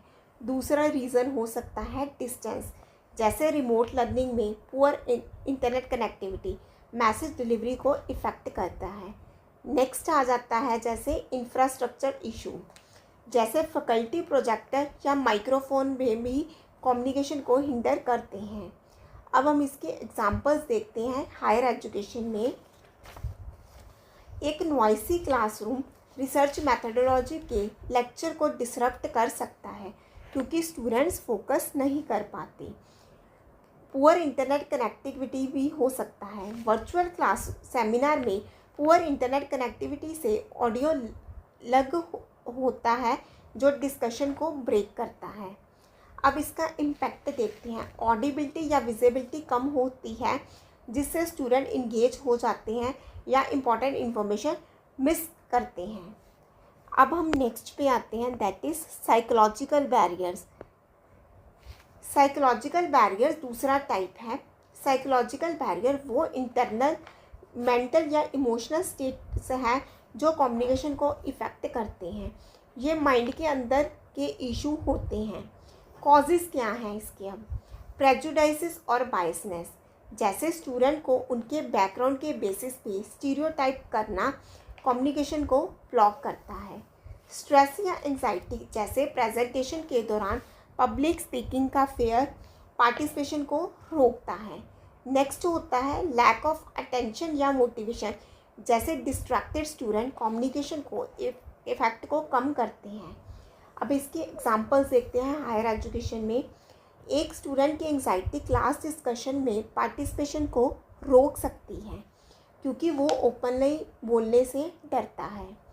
टीचर का बायस, जैसे ये अज्यूम करना कि कुछ स्टूडेंट लेस कैपेबल हैं, फीडबैक को इफ़ेक्ट करता है और स्टूडेंट का कॉन्फिडेंस कम करता है। नाउ कम ऑन इम्पैक्ट, इसका इम्पैक्ट क्या है? ओपन डायलॉग इनहिबिट होता है, कॉन्फिडेंस कम होता है और मैसेज की इंटरप्रिटेशन डिस्टॉर्ट हो जाती है। अब हम नेक्स्ट टाइप पे आते हैं, that is semantic barriers.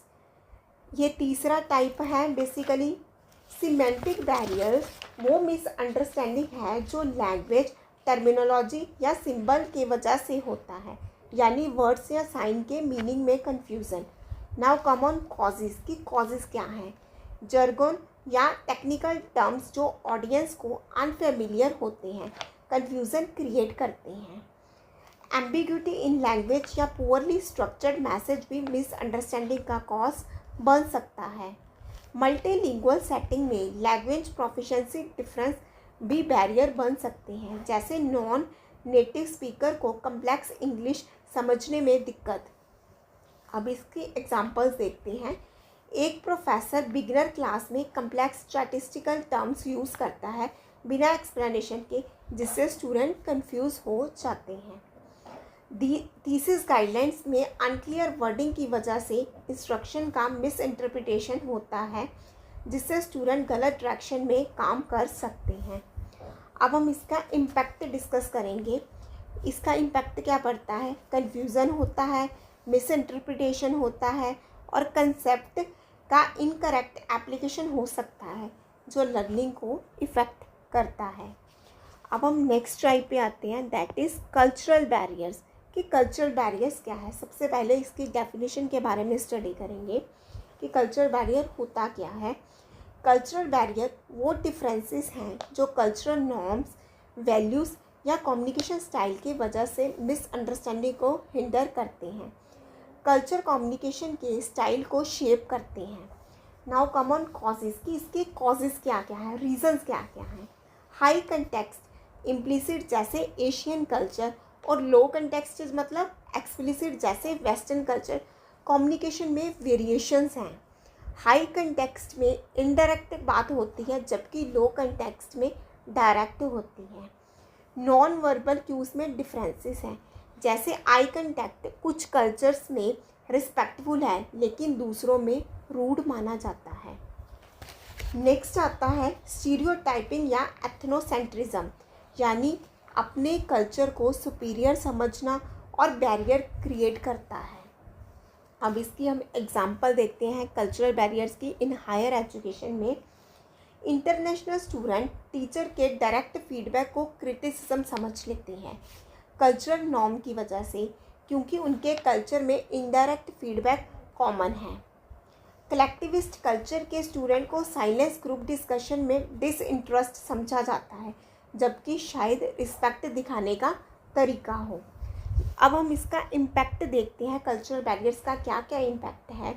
Misunderstanding होती है या डाइवर्स क्लासरूम में एक्सक्लूजन होता है जो इंक्लूसिविटी को हार्म करता है। अब हम नेक्स्ट पे आते हैं, मोर बैरियर्स टू एनालाइज। ये तो कुछ मेन बैरियर्स हैं, इसके अलावा भी कुछ और बैरियर्स हैं जो इफ़ेक्ट करते हैं। सबसे पहले हम आते हैं ऑर्गेनाइजेशनल बैरियर्स पे। ये नेक्स्ट टाइप है। अब ऑर्गेनाइजेशनल बैरियर की डेफिनेशन क्या है। ऑर्गेनाइजेशनल बैरियर्स वो स्ट्रक्चर या प्रोसीजरल फैक्टर हैं जो इंस्टीट्यूशन के अंदर कम्युनिकेशन फ्लो को इम्पीड करते हैं, यानी सिस्टम या प्रोसेसेस के इशू। अब हम इसके कॉजेज़ देखते हैं कि क्या क्या रीजंस हैं। हियरार्चिकल रिस्ट्रिक्शन, जैसे स्टूडेंट का फैकल्टी तक लिमिटेड एक्सेस कम्युनिकेशन को ब्लॉक करता है। नेक्स्ट रीज़न हो सकता है lack of clear communication channel, जैसे कि क्लियर कम्युनिकेशन चैनल का लैक, जैसे अनक्लियर फीडबैक मैकेनिज्म भी बैरियर बन सकता है। नेक्स्ट पे आते हैं, दैट इज़ ओवरलोडेड स्केड्यूल से इंटरेक्शन टाइम कम हो जाता है जो कम्युनिकेशन को इफ़ेक्ट करता है। अब हम इसके एग्जांपल्स देखेंगे इन हायर एजुकेशन में। यूनिवर्सिटी का रिजिड हायरार्की स्टूडेंट फीडबैक जो एडमिनिस्ट्रेशन तक पहुंचने को से रोकता है, जिससे इम्प्रूवमेंट डिले हो जाते हैं। फैकल्टी के बीच रिसर्च कोलैबोरेशन का अनक्लियर गाइडलाइंस भी कम्युनिकेशन को हिंडर करता है। अब हम इसका इम्पैक्ट देखेंगे, इम्पैक्ट क्या क्या पड़ता है इसका। डिसीजन मेकिंग में डिले होता है और कोलैबोरेशन एफिशिएंसी कम होती है। Now come on next barrier, that is technological barrier. ये 6th टाइप है बेसिकली। अब हम इसके सबसे पहले इसकी डेफिनेशन देखेंगे, क्या क्या इसकी डेफिनेशन है। टेक्नोलॉजिकल बैरियर वो इश्यूज़ हैं जो डिजिटल टूल्स या प्लेटफॉर्म के यूज़ से आते हैं। आज के डिजिटल एरा में ये बहुत कॉमन है। अब हम इसके कॉजेज़ को स्टडी करेंगे कि इसके कॉजेज़ क्या क्या हैं। सबसे पहला कारण है टेक्नोलॉजी तक एक्सेस की कमी, जैसे रूरल एरियाज़ में डिजिटल डिवाइड बैरियर क्रिएट करता है। नेक्स्ट आता है टेक्निकल ग्लिचेस।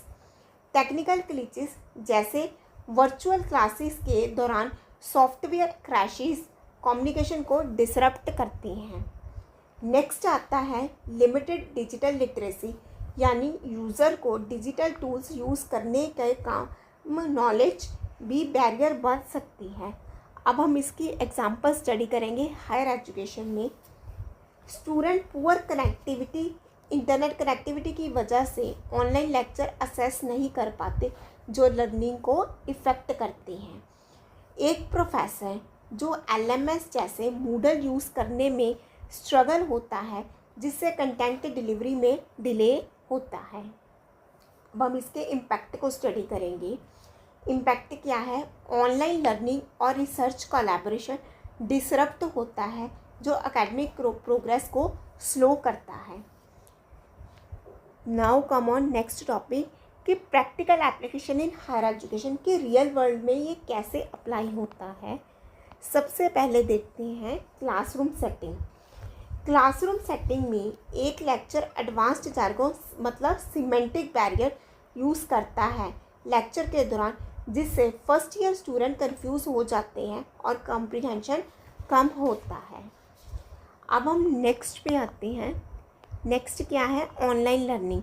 ऑनलाइन लर्निंग में technical barriers during the seminars. Online learning में अनस्टेबल इंटरनेट टेक्नोलॉजिकल बैरियर की वजह से स्टूडेंट स्वयं के वर्चुअल सेमिनार में की पॉइंट्स बेसिकली मिस करते हैं। अब हम नेक्स्ट पे आते हैं, that is research collaboration.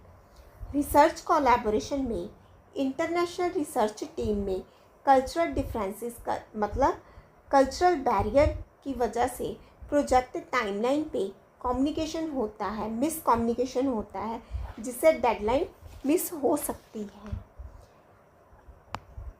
Next is institutional communication.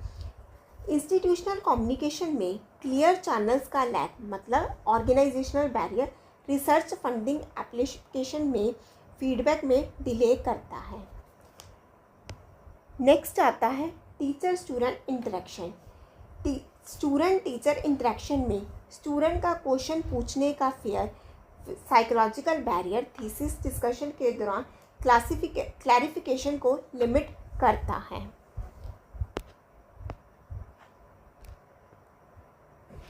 ये था बैरियर टू इफेक्टिव कम्युनिकेशन का इन डेप्थ एडवांस्ड ओवरव्यू। हर barrier physical, psychological, semantic, cultural, organizational और टेक्निकल कम्युनिकेशन के फ्लो को डिसरप्ट कर सकता है, लेकिन इनको समझकर आप इनको ओवरकम कर सकते हो। हायर एजुकेशन में ये बैरियर्स एड्रेस करना ज़रूरी है ताकि लर्निंग, टीचिंग और रिसर्च इफ़ेक्टिव हो। बैरियर्स के बारे में स्टडी करेंगे, कम्युनिकेशन बैरियर्स के। बैरियर को एड्रेस करने के लिए प्रोएक्टिव स्ट्रैटेजीज चाहिए जो स्पेसिफिक ऑब्स्टेकल के हिसाब से टेलर्ड हो, यानी हर बैरियर के लिए अलग अलग अप्रोच होना चाहिए ताकि कम्युनिकेशन का फ्लो स्मूथ हो। ये अप्रोचेस टीचिंग, लर्निंग और रिसर्च आउटकम को इन्हांस करते हैं। हायर एजुकेशन में जब बैरियर्स रिमूव होते हैं तो क्लासरूम इंगेजमेंट, नॉलेज ट्रांसफ़र और कोलैबोरेशन बेटर होता है। अब हम देखेंगे अलग अलग ओवरकमिंग फिजिकल बैरियर्स। सबसे पहले हम स्टडी करेंगे फिजिकल बैरियर्स। सबसे पहले हमने लास्ट क्लास में पढ़ ही लिए थे फिजिकल बैरियर्स कौन कौन से हैं, जैसे क्लासरूम लेआउट हो गया, टेक्निकल इश्यूज हो सकती हैं, नॉइस एंड डिस्ट्रैक्शन हो सकती है। अब हम इसका बेसिकली मेन पढ़ेंगे स्ट्रैटेजीज़ कि इसको ओवरकम कैसे करना है। सबसे पहले आप स्क्रीन में देख ही रहे हो, पहली स्ट्रैटेजी है optimize classroom layout for visibility and audibility. Classroom layout को ऑप्टिमाइज करो ताकि विजिबिलिटी और ऑडिबिलिटी बेटर हो। जैसे डिस्कशन के लिए सर्कुलर सीटिंग यूज़ करो ताकि सब स्टूडेंट टीचर को देख और सुन सकें। फिर आता है ensuring reliable technology. Online classes के लिए रिलायबल इंटरनेट और बैकअप सिस्टम इंश्योर करो। जैसे अगर मेन कनेक्शन फेल हो तो बैकअप हॉटस्पॉट या ऑफलाइन कंटेंट रेडी रखो। नेक्स्ट आता है using sound system. Large classroom में लेक्चर हॉल्स में माइक्रोफोन या साउंड सिस्टम यूज़ करो ताकि नॉइस रिड्यूस हो। ये इंश्योर करता है कि हर स्टूडेंट टीचर की आवाज़ क्लियरली सुन सके। एग्जाम्पल्स देख सकते हैं हम। जूम पे वर्चुअल क्लासेस कंडक्ट करते वक्त स्टेबल बैकअप कनेक्शन रखो ताकि डिसरप्शंस ना हो। जैसे एक सेकेंडरी इंटरनेट डिवाइस रेडी रखना। नेक्स्ट आता है साइकोलॉजिकल बैरियर एंड सोल्यूशन। अब देखेंगे साइकोलॉजिकल बैरियर क्या है और उसके सोल्यूशन क्या है। साइकोलॉजिकल बैरियर्स बेसिकली हैं एंग्जाइटी हो सकता है, स्ट्रेस हो सकता है, स्टूडेंट का लैक ऑफ कॉन्फिडेंस हो सकता है, उनको अपने आप पे कॉन्फिडेंस नहीं होता, उनका प्री कंसीव्ड नोशन हो सकता है। बायसनेस अबाउट इंस्ट्रक्टर और सब्जेक्ट कैन इफेक्ट रिसेप्टिवनेस, मतलब वो बायस हो सकते हैं कि इस टीचर का हमको समझ ही नहीं आएगा। अब इनको ओवरकम करने के भी कुछ स्ट्रैटेजीज़ हैं। इस क्लास में हम बेसिकली ज़्यादा स्ट्रैटेजीज़ के बारे में स्टडी करेंगे। अब देखते हैं इसकी स्ट्रैटेजीज़ क्या क्या है इसको ओवरकम करने की। सबसे पहली है using ice breakers. Ice breaker या स्मॉल ग्रुप एक्टिविटीज़ यूज़ करो ताकि स्टूडेंट एंजाइटी कम हो। ये स्टूडेंट को कंफर्टेबल फील कराता है और बोलने का कॉन्फिडेंस देता है। Next one is providing training. Public speaking या स्ट्रेस मैनेजमेंट में ट्रेनिंग प्रोवाइड करो स्टूडेंट और फैकल्टी दोनों के लिए। ये साइकोलॉजिकल बैरियर जैसे प्रेजेंटेशन एंजाइटी को रिड्यूस करता है। Third one is fostering a supportive environment.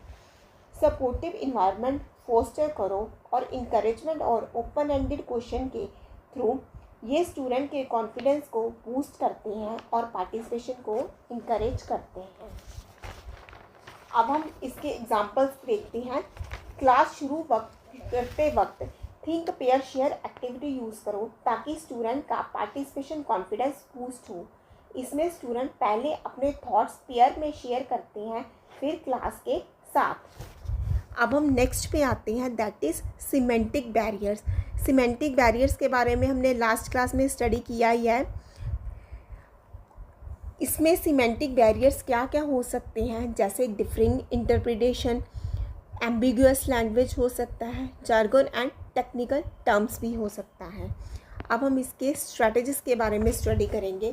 सबसे पहले आते हैं इंकरेजिंग क्वेश्चन। इंकरेजिंग क्वेश्चंस में क्या है, क्वेश्चन इंकरेज करो ताकि इंस्ट्रक्शन का अंडरस्टैंडिंग इंश्योर हो। ये स्टूडेंट को डाउट क्लियर करने का मौका देते हैं। Next one is providing glossaries and visual ads.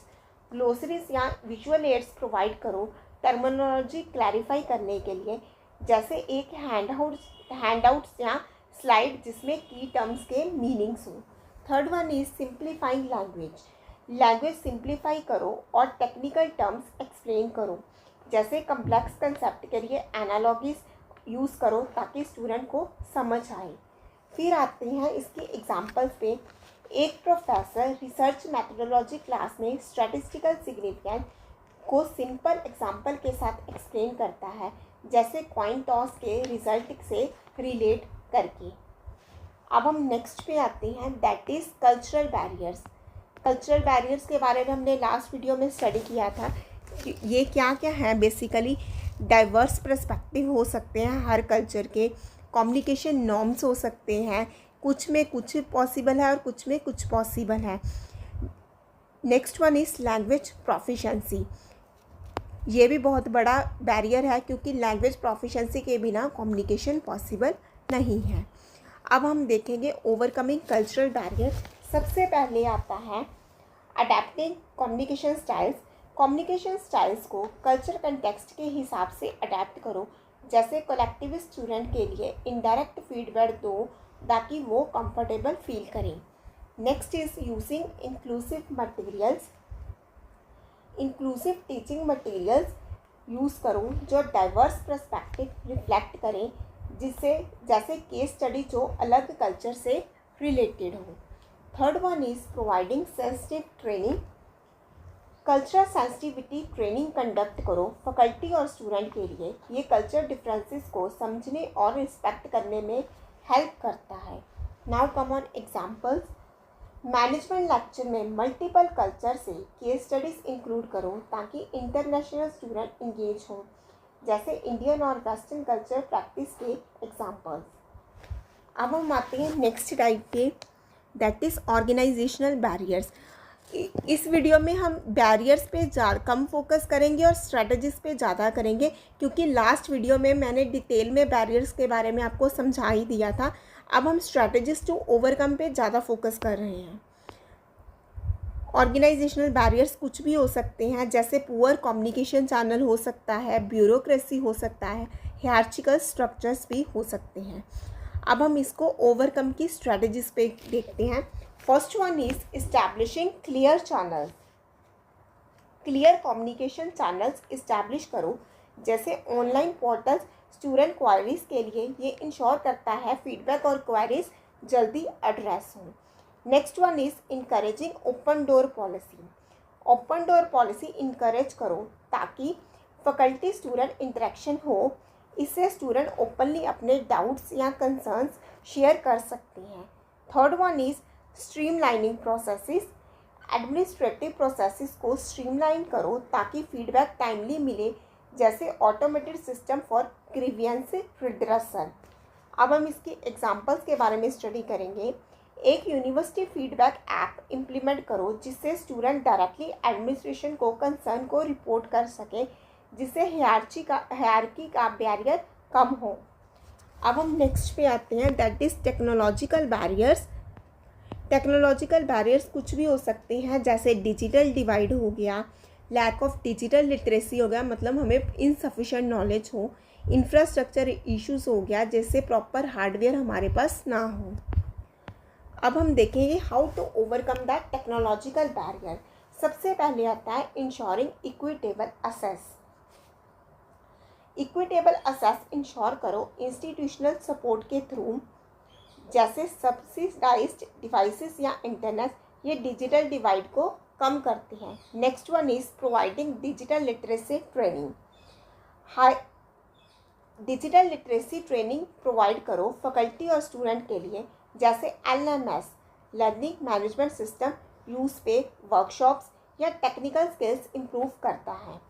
Third one is using hybrid platforms. Hybrid platforms use करो, जैसे स्वयंप्रभा नॉन इंटरनेट यूज़र्स के लिए, ताकि डिजिटल डिवाइड ब्रिज हो और सबको एक्सेस मिले। अब हम इसकी एग्जांपल्स के बारे में स्टडी करेंगे। स्वयंप्रभा पे रिकॉर्डेड लेक्चर्स ऑफर करो ताकि लिमिटेड इंटरनेट एक्सेस वाले स्टूडेंट भी कंटेंट एक्सेस कर सकें। ये था strategies to overcome barriers to effective communication का इन डेप्थ एडवांस्ड ओवरव्यू, क्योंकि आज हमने बेसिकली इसको ही स्टडी किया है। हर barrier physical, psychological, semantic, cultural, organisation और टेक्नोलॉजिकल के लिए स्पेसिफिक स्ट्रैटेजीज हैं जो आप अपनी टीचिंग, रिसर्च और क्लासरूम मैनेजमेंट में अप्लाई कर सकते हो। हर बैरियर की स्ट्रैटेजीज हमने डिटेल में स्टडी कर ली हैं। आई होप आपको स्ट्रैटेजी अच्छे से समझ आ गई होंगी। आज के सेशन को हम यहीं वाइंड अप करते हैं। मिलते हैं नेक्स्ट वीडियो में with a new set of topics. Mass media का मतलब है वो प्लेटफॉर्म जो लार्ज ऑडियंस तक कम्युनिकेशन पहुंचाते हैं, जैसे टीवी, न्यूज़पेपर या सोशल मीडिया।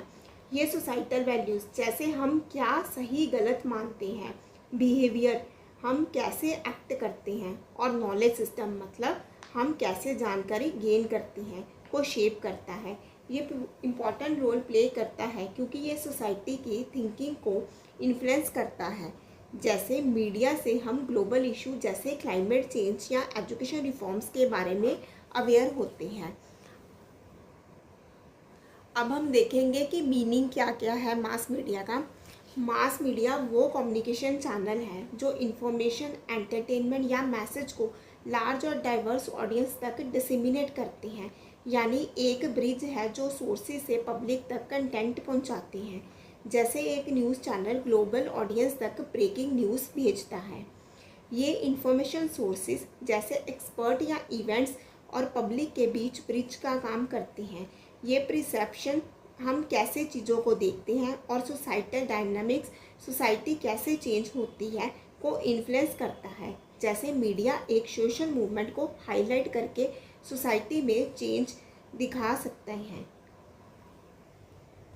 अब हम मास मीडिया की डेफिनेशन देखते हैं ताकि इसका कंसेप्ट क्लियर हो। जनरल डेफिनेशन के हिसाब से मास मीडिया वो टेक्नोलॉजीज और प्लेटफॉर्म हैं, जैसे टेलीविज़न, न्यूज़पेपर या इंटरनेट, जो ब्रॉड ऑडियंस तक स्टैंडर्डाइज्ड कंटेंट पहुंचाते हैं। स्टैंडर्डाइज्ड का मतलब है कि कंटेंट एक जैसे फॉर्मेट में बनाया जाता है ताकि सबके लिए एक्सेसिबल हो। जैसे एक न्यूज़पेपर का एडिशन लाखों लोगों तक पहुंच जाता है। अब हम इसके एकेडमिक डेफिनेशन पे आते हैं। मैकक्यूले 2010 के हिसाब से मास मीडिया एक सेट ऑफ ऑर्गेनाइज सिस्टम है जो इंफॉर्मेशन प्रोड्यूस और डिसेमिनेट करते हैं। लार्ज हेट्रोजीनियस मतलब अलग अलग टाइप के, और एनोनिमस ऑडियंस मतलब जिनको सेंडर पर्सनली नहीं जानता तक। ये एडवांस्ड है क्योंकि ये एम्फेसाइज करता है कि ऑर्गेनाइज स्ट्रक्चर पे, जैसे मीडिया हाउसेस जो कंटेंट क्रिएट और ब्रॉडकास्ट करते हैं। अब हम इसकी ऑपरेशनल डेफिनेशन पे आते हैं। ऑपरेशनल डेफिनेशन है सोसाइटल कंटेक्स्ट के लिए mass media public opinion shape करता है। एजुकेट्स मतलब जो शिक्षा देते हैं। एंटरटेन्स मतलब मनोरंजन करते हैं। और सोशल चेंज फॉस्टर करता है असेसिबल कम्युनिकेशन चैनल्स के थ्रू। जैसे मीडिया एक कैंपेन चलाकर जेंडर इक्वालिटी पर अवेयरनेस बढ़ा सकते हैं। अब हम इसके नेक्स्ट टॉपिक पे आते हैं, दैट इज़ की कैरेक्टरिस्टिक्स ऑफ मास कम्युनिकेशन। पहला कैरेक्टरिस्टिक है वाइड रीच। ये लार्ज और डाइवर्स ऑडियंस को टारगेट करता है, रीजन्स या ग्लोबली। जैसे इंटरनेट पे एक वीडियो वायरल होके कितने ही लोगों तक पहुंच सकती है। दूसरा है स्टैंडर्डाइज कंटेंट। मैसेजेस मास कंजप्शन के लिए डिज़ाइंड होते हैं और ऑफन यूनिफॉर्म होते हैं, यानी कंटेंट एक जैसे फॉर्मेट में बनाया जाता है ताकि सबके लिए समझ आए, जैसे न्यूज़ बुलेटिन के स्टैंडर्ड स्ट्रक्चर पे। Next one is technology mediated. तीसरा है मीडिएटेड कम्युनिकेशन। ये टेक्नोलॉजी जैसे प्रिंट, ब्रॉडकास्ट, डिजिटल यूज़ करता है, ना कि फेस टू फेस इंटरेक्शन, यानी ये डायरेक्ट नहीं होता बल्कि मीडियम के थ्रू जो डिस्टेंस को ब्रिज करता है। नेक्स्ट आप स्क्रीन में देख ही रहे हो, anonymity of senders. Audience sender को टिपिकली अननोन होते हैं, अनलाइक पर्सनल कम्युनिकेशन जहां सेंडर रिसीवर को जानता है। जैसे एक टीवी एंकर कितने ही व्यूअर्स को मैसेज भेजता है बिना उनको पर्सनली जाने। पांचवा है इन्फ्लुएंस एंड पावर। ये एटीट्यूड मतलब सोच, बिहेवियर मतलब व्यवहार, और कल्चरल नॉर्म्स मतलब को शेप करता है। ये पावरफुल है क्योंकि ये सोसाइटी के थिंकिंग को चेंज कर सकते हैं। अब हम देखेंगे सिग्निफिकेंस इन सोसाइटी, कि अब सोसाइटी में मास मीडिया का क्या सिग्निफिकेंस है। पहला है ये इंफॉर्मेशन, एजुकेशन और एंटरटेनमेंट का सोर्स है। जैसे न्यूज़ से जानकारी, डॉक्यूमेंट्री से एजुकेशन और मूवी से एंटरटेनमेंट। दूसरा है ये पब्लिक ओपिनियन, पॉलिसी और सोशल मूवमेंट को इन्फ्लुएंस करता है। जैसे मीडिया कवरेज से एक पॉलिसी चेंज हो सकती है। तीसरा है ये ग्लोबल कनेक्टिविटी और कल्चरल एक्सचेंज फैसिलिटेट करता है। जैसे सोशल मीडिया से अलग कंट्री के लोग कनेक्ट होते हैं और कल्चर शेयर करते हैं। अब हम नेक्स्ट टॉपिक पे आते हैं, that is type of mass media. अब हम मास मीडिया के टाइप्स देखते हैं जो फॉर्मेट, डिलीवरी और पर्पस पे बेस्ड हैं। मास मीडिया को फॉर्मेट मतलब कैसे बनाया, डिलीवरी मतलब कैसे पहुंचाया, और पर्पस मतलब क्यों यूज़ के बेसिस पे कैटेगराइज किया जाता है। हर टाइप सोसाइटल परसेप्शन और बिहेवियर को अलग तरीके से शेप करता है। सबसे पहले हम बात करेंगे प्रिंट मीडिया के बारे में। प्रिंट मीडिया का डेफिनेशन है ट्रेडिशनल मीडिया जो प्रिंटेड मटेरियल्स इन्वॉल्व करता है, जैसे पेपर्स पे छपा कंटेंट। इसके एग्जाम्पल्स हैं न्यूज़पेपर जैसे द हिंदू, मैगजीन जैसे इंडिया टुडे, जर्नल और बुक्स। ये सब प्रिंट फॉर्म में आते हैं। सोसाइटी में क्या रोल है इनका? ये इन डेप्थ न्यूज़, एनालिसिस और एजुकेशनल कंटेंट प्रोवाइड करते हैं। जैसे एक न्यूज़पेपर डिटेल्ड रिपोर्ट्स देता है। एग्जाम्पल क्या है इसकी? Academic journal research finding scholars तक डिसेमिनेट करते हैं जो नॉलेज शेयरिंग के लिए ज़रूरी है। अब इसके एडवांटेजेस देखेंगे। पहला है क्रेडिबल मतलब भरोसेमंद। नेक्स्ट इज डिटेल्ड मीन्स विस्तृत, और परमानेंट में मतलब हमेशा याद रखा जा सकता है। ये क्रिटिकल थिंकिंग को सपोर्ट करते हैं क्योंकि रीडर डीप एनालिसिस कर सकते हैं। अब हम इसकी कुछ लिमिटेशंस के बारे में देखेंगे। सबसे पहली लिमिटेशन ये आती है कि लिटरेसी बैरियर की वजह से लिमिटेड रीच, मतलब जो पढ़ा नहीं है वो प्रिंट मीडिया का इस्तेमाल नहीं कर सकता। और डिजिटल एज में सर्कुलेशन कम हो रहा है क्योंकि लोग ऑनलाइन शिफ्ट हो रहे हैं। अब हम नेक्स्ट सोर्स पे आते हैं, that is broadcast media. Broadcast media मतलब ऑडियो विजुअल होता है जो रेडियो वेव्स या सैटेलाइट के थ्रू ट्रांसमिट किया जाता है, जैसे टीवी या रेडियो सिग्नल्स। अब हम इसकी एग्जांपल्स के बारे में स्टडी करेंगे। टेलीविज़न जैसे दूरदर्शन, रेडियो जैसे ऑल इंडिया रेडियो, ये लाइव या रिकॉर्डेड कंटेंट भेजते हैं। अब हम इसका रोल देखेंगे सोसाइटी में क्या है। ये रियल टाइम न्यूज़, एंटरटेनमेंट और एजुकेशनल प्रोग्राम्स डिलीवर करते हैं, जैसे लाइव न्यूज़ ब्रॉडकास्ट। अब इसकी एग्जांपल्स देखेंगे। Swayam Prabha DTH channel higher education के लिए एजुकेशन कंटेंट ब्रॉडकास्ट करते हैं जो रिमोट एरियाज तक पहुंचता है। Now come on advantages. इसकी सबसे पहली एडवांटेज है, जैसे कि आप स्क्रीन में देख ही रहे हो, वाइड रीच मतलब ज़्यादा लोगों तक पहुंच, इंगेजिंग और नॉन लिटरेट ऑडियंस के लिए असेसेबल। जैसे रेडियो सुनने के लिए है, पढ़ने नहीं पड़ता, मतलब रेडियो आप सुन सकते हो, जो नहीं भी पढ़ा वो भी रेडियो का इस्तेमाल कर सकता है। अब हम इसके कुछ डिसएडवांटेजेस देखेंगे, लिमिटेशंस। ये क्या है, टाइम बाउंड है, मतलब स्पेसिफिक टाइम पर देखना पड़ता है। देखो, अगर रेडियो पे शो रोज़ 8:30 आता है तो आपको 8:30 ही देखना पड़ेगा। ऑफन सेंसलाइज्ड मतलब जज्बाती बनाया जाता है व्यूज़ के लिए। और इंफ्रास्ट्रक्चर मतलब टीवी या रेडियो सेट की ज़रूरत होती है। ये इसकी कुछ क्या है, लिमिटेशंस हैं। अब हम नेक्स्ट टाइप पे आते हैं, that is digital and online media, जो कि आजकल बहुत फेमस है। Digital online media internet based platform है जो कंटेंट डिसेमिनेट करता है, जैसे वेबसाइट या एप्स पर। अब इसके कुछ एग्जांपल्स के बारे में स्टडी करेंगे, जैसे सोशल मीडिया, जैसे एक्स फॉर्मली ट्विटर, यूट्यूब हो गई, न्यूज़ हो गई, न्यूज़ वेबसाइट्स होगी, ब्लॉग्स हो गए, पॉडकास्ट हो गए, और MOOC हो गया जैसे स्वयं। ये सब ऑनलाइन होते हैं। अब हम इसका रोल स्टडी करेंगे कि सोसाइटी में ये क्या रोल प्ले करते हैं। ये इंस्टेंट मतलब तुरंत, इंटरेक्टिव मतलब दो तरफा, और ग्लोबल कम्युनिकेशन फैसिलिटेट करते हैं, जैसे एक पोस्ट सेकंड्स में दुनिया भर को शेयर हो सकता है। अब हम इसकी एग्जांपल्स के बारे में स्टडी करेंगे। स्वयं मिलियंस लर्नर को फ्री ऑनलाइन कोर्सेज ऑफर करता है जो एजुकेशन को डेमोक्रेटाइज करता है।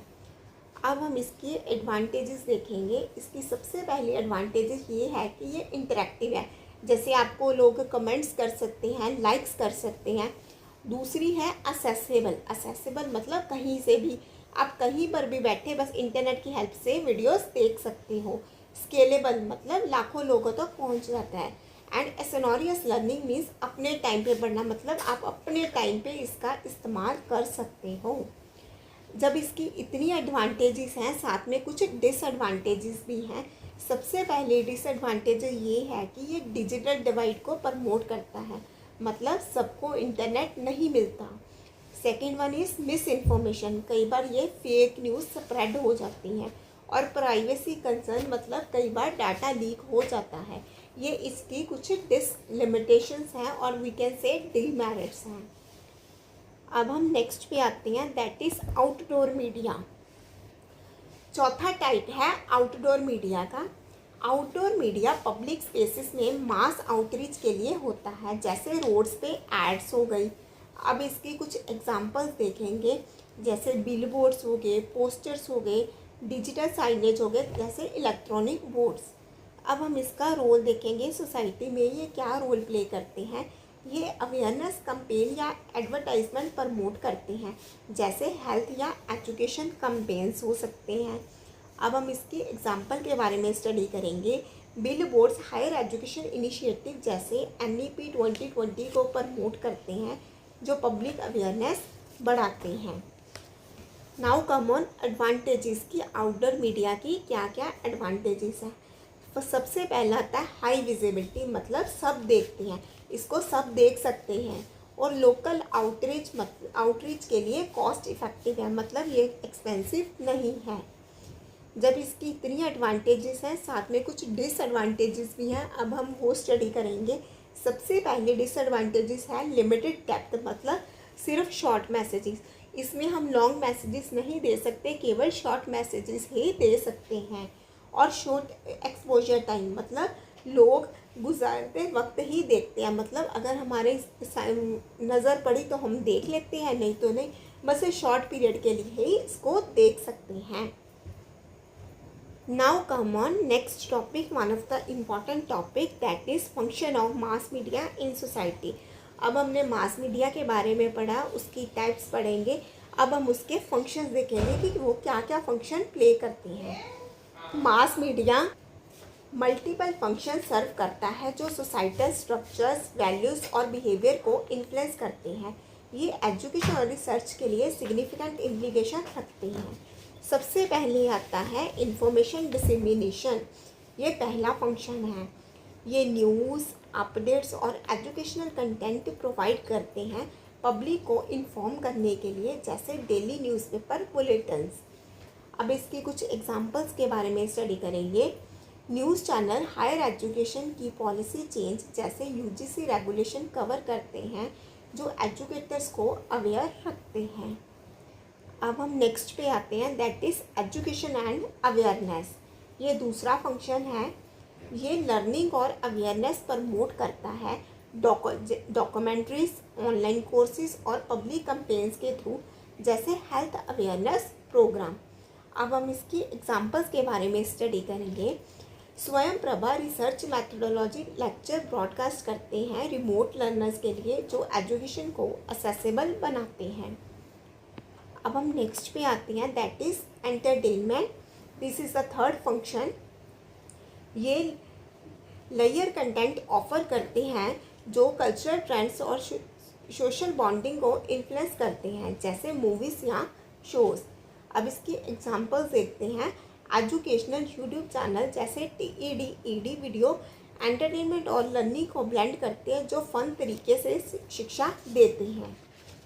Now come on next function, that is socialization. This is the fourth function of mass media.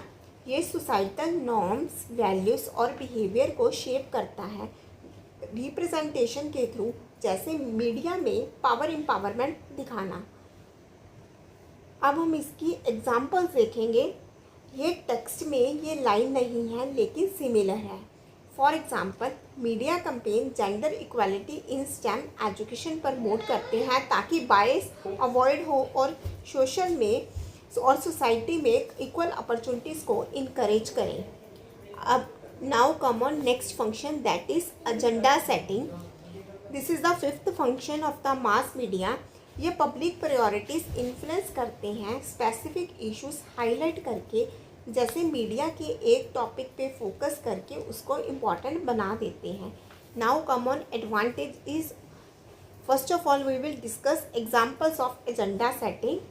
Environmental research की media coverage public support for sustainability initiative shape करते हैं जो पॉलिसी चेंजेस ला सकते हैं। Now come on next, that is mobilisation. This is the sixth function of mass media. ये collective action या social change encourage करता है, जैसे प्रोटेस्ट या कैंपेन ऑर्गेनाइज करने में हेल्प करता है। Now we will discuss examples of mobilization. Social media campaign youth को एजुकेशनल नॉर्म्स के लिए मोबिलाइज करते हैं, जैसे NEP 2020 पे डिस्कशन। अब हमने फंक्शन स्टडी कर लिए मास मीडिया के। अब हम नेक्स्ट टॉपिक पे आते हैं, that is impact of mass media on society. अब मास मीडिया का सोसाइटी पे इम्पैक्ट पॉजिटिव और नेगेटिव, हम दोनों साइड्स डिस्कस करेंगे, पॉजिटिव इम्पैक्ट भी और नेगेटिव भी। मास मीडिया सोसाइटी के डायनामिक्स को प्रोफाउंडली इन्फ्लुएंस करता है पॉजिटिव और नेगेटिव इफेक्ट के साथ, स्पेशली हायर एजुकेशन के कंटेक्स्ट में। First of all we will discuss the positive impact of mass media on society. पहला पॉजिटिव इम्पैक्ट है एक्सेस टू एजुकेशन। प्लेटफॉर्म जैसे स्वयं और MOOC हायर एजुकेशन को डेमोक्रेटाइज करते हैं जोग्राफिकल और इकोनॉमिक गैप्स ब्रिज करके, जैसे कोई भी स्टूडेंट घर बैठे कोर्सेज कर सकता है। Next one is global connectivity. Social media जैसे एक्स रिसर्चर को फाइंडिंग शेयर करने और ग्लोबल कोलैबोरेशन के लिए अनेबल करता है, जैसे एक ट्वीट से रिसर्च पेपर वायरल हो सकता है। नेक्स्ट वन इज़ जो आप स्क्रीन में देख ही रहे हो, that is public awareness. Media campaign issues जैसे मेंटल हेल्थ या डिजिटल लिटरेसी इन एजुकेशन पे अवेयरनेस बढ़ाते हैं, जैसे TV ad student mental health पे। Next one is cultural exchange. Digital media student को डाइवर्स पर्सपेक्टिव एक्सपोज करते हैं जो इंटर कल्चर कॉम्पिडेंस फोस्टर करते हैं, जैसे ऑनलाइन फोरम अलग कल्चर के व्यू शेयर करते हैं। Next one is empowerment. Marginalised voices को प्लेटफॉर्म देता है, जैसे ब्लॉग्स और पॉडकास्ट सोशल जस्टिस पे, जैसे एक स्टूडेंट ब्लॉग से अपने इश्यूज रेज कर सकते हैं। ये थे कुछ positive impacts of mass media on society. Now we will discuss negative impacts on society. First one is misinformation और फेक न्यूज़। सोशल मीडिया पर अनवेरिफाइड कंटेंट को स्प्रेड रिसर्च क्रेडिबिलिटी अंडरमाइन करता है, जैसे रॉन्ग साइंटिफिक क्लेम्स वायरल हो जाते हैं। First one is digital divide. Digital divide मतलब डिजिटल मीडिया तक लिमिटेड एक्सेस रूरल या लो इनकम लर्नर को एजुकेशन अपॉर्चुनिटी से एक्सक्लूड करता है, जैसे बिना इंटरनेट के स्वयं कोर्सेज एक्सेस नहीं हो सकते। Next one is commercialisation. Sensationalised media profit पे प्रायोरिटाइज करता है एजुकेशनल वैल्यू की बजाय, जिससे कंटेंट क्वालिटी डिल्यूट हो जाती है, जैसे click bait headlines. Next one is cultural homogenisation. Global media local culture को इरोड कर सकता है, जो एजुकेशनल कंटेंट की डाइवर्सिटी अफेक्ट करते हैं। वेस्टर्न कंटेंट का डोमिनेंस होता है। Next one is privacy concern. Digital platform पे data collection ethical issue raise करता है रिसर्चर और स्टूडेंट के लिए, जैसे सोशल मीडिया तक data leak. Now come on next topic.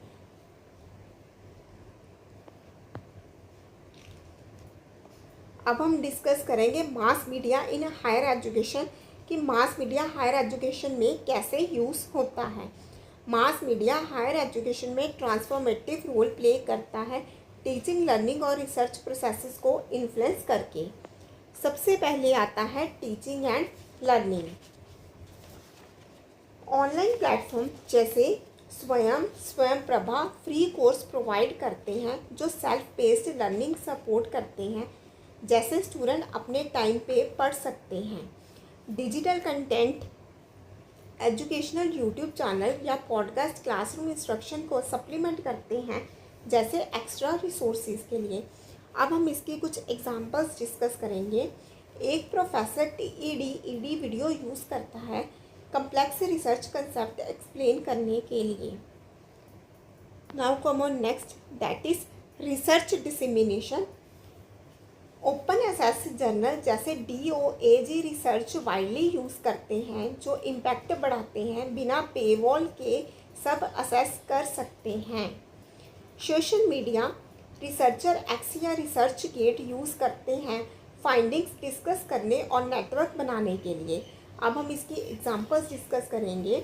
एक रिसर्च पेपर एक्स पर शेयर करना ग्लोबल स्कॉलर से इंगेज करने के लिए। Now come on next, that is student engagement. तीसरा है student engagement. Interactive tools social media groups या फॉरम स्टूडेंट डिस्कशन इंकरेज करती हैं। अब हम इसकी एग्जांपल्स के बारे में पढ़ेंगे। एक यूनिवर्सिटी व्हाट्सएप ग्रुप जहां स्टूडेंट कोर्स असाइनमेंट डिस्कस कर सकते हैं। ये इसकी क्या है, एक एग्जांपल है। Now come on next, policy advocacy. जैसे कि आप स्क्रीन में देख ही रहे हो। चौथा है policy advocacy. Media campaign educational policy जैसे NEP 2020 पे अवेयरनेस रेज करते हैं। अब हम इसके एग्जाम्पल के बारे में स्टडी करेंगे। TV डिबेट्स यूनिवर्सिटी में इंटरडिसिप्लिनरी एजुकेशन की इम्पोर्टेंस पे। अब हम इसके challenges and ethical considerations discuss करेंगे। Now come on challenges. First one is misinformation and fake news. Researcher को मीडिया सोर्सेज वेरीफाई करने चाहिए क्रेडिबिलिटी इंश्योर करने के लिए, जैसे एक्स पोस्ट पे डाटा क्रॉस चेक करना। Now come on next, next आप स्क्रीन में देख ही रहे हो, that is bias and sensationalism. Media educational narratives क्यों कर सकते हैं व्यूअरशिप के लिए, जिसके लिए क्रिटिकल मीडिया लिटरेसी चाहिए। Next one is privacy and data ethics.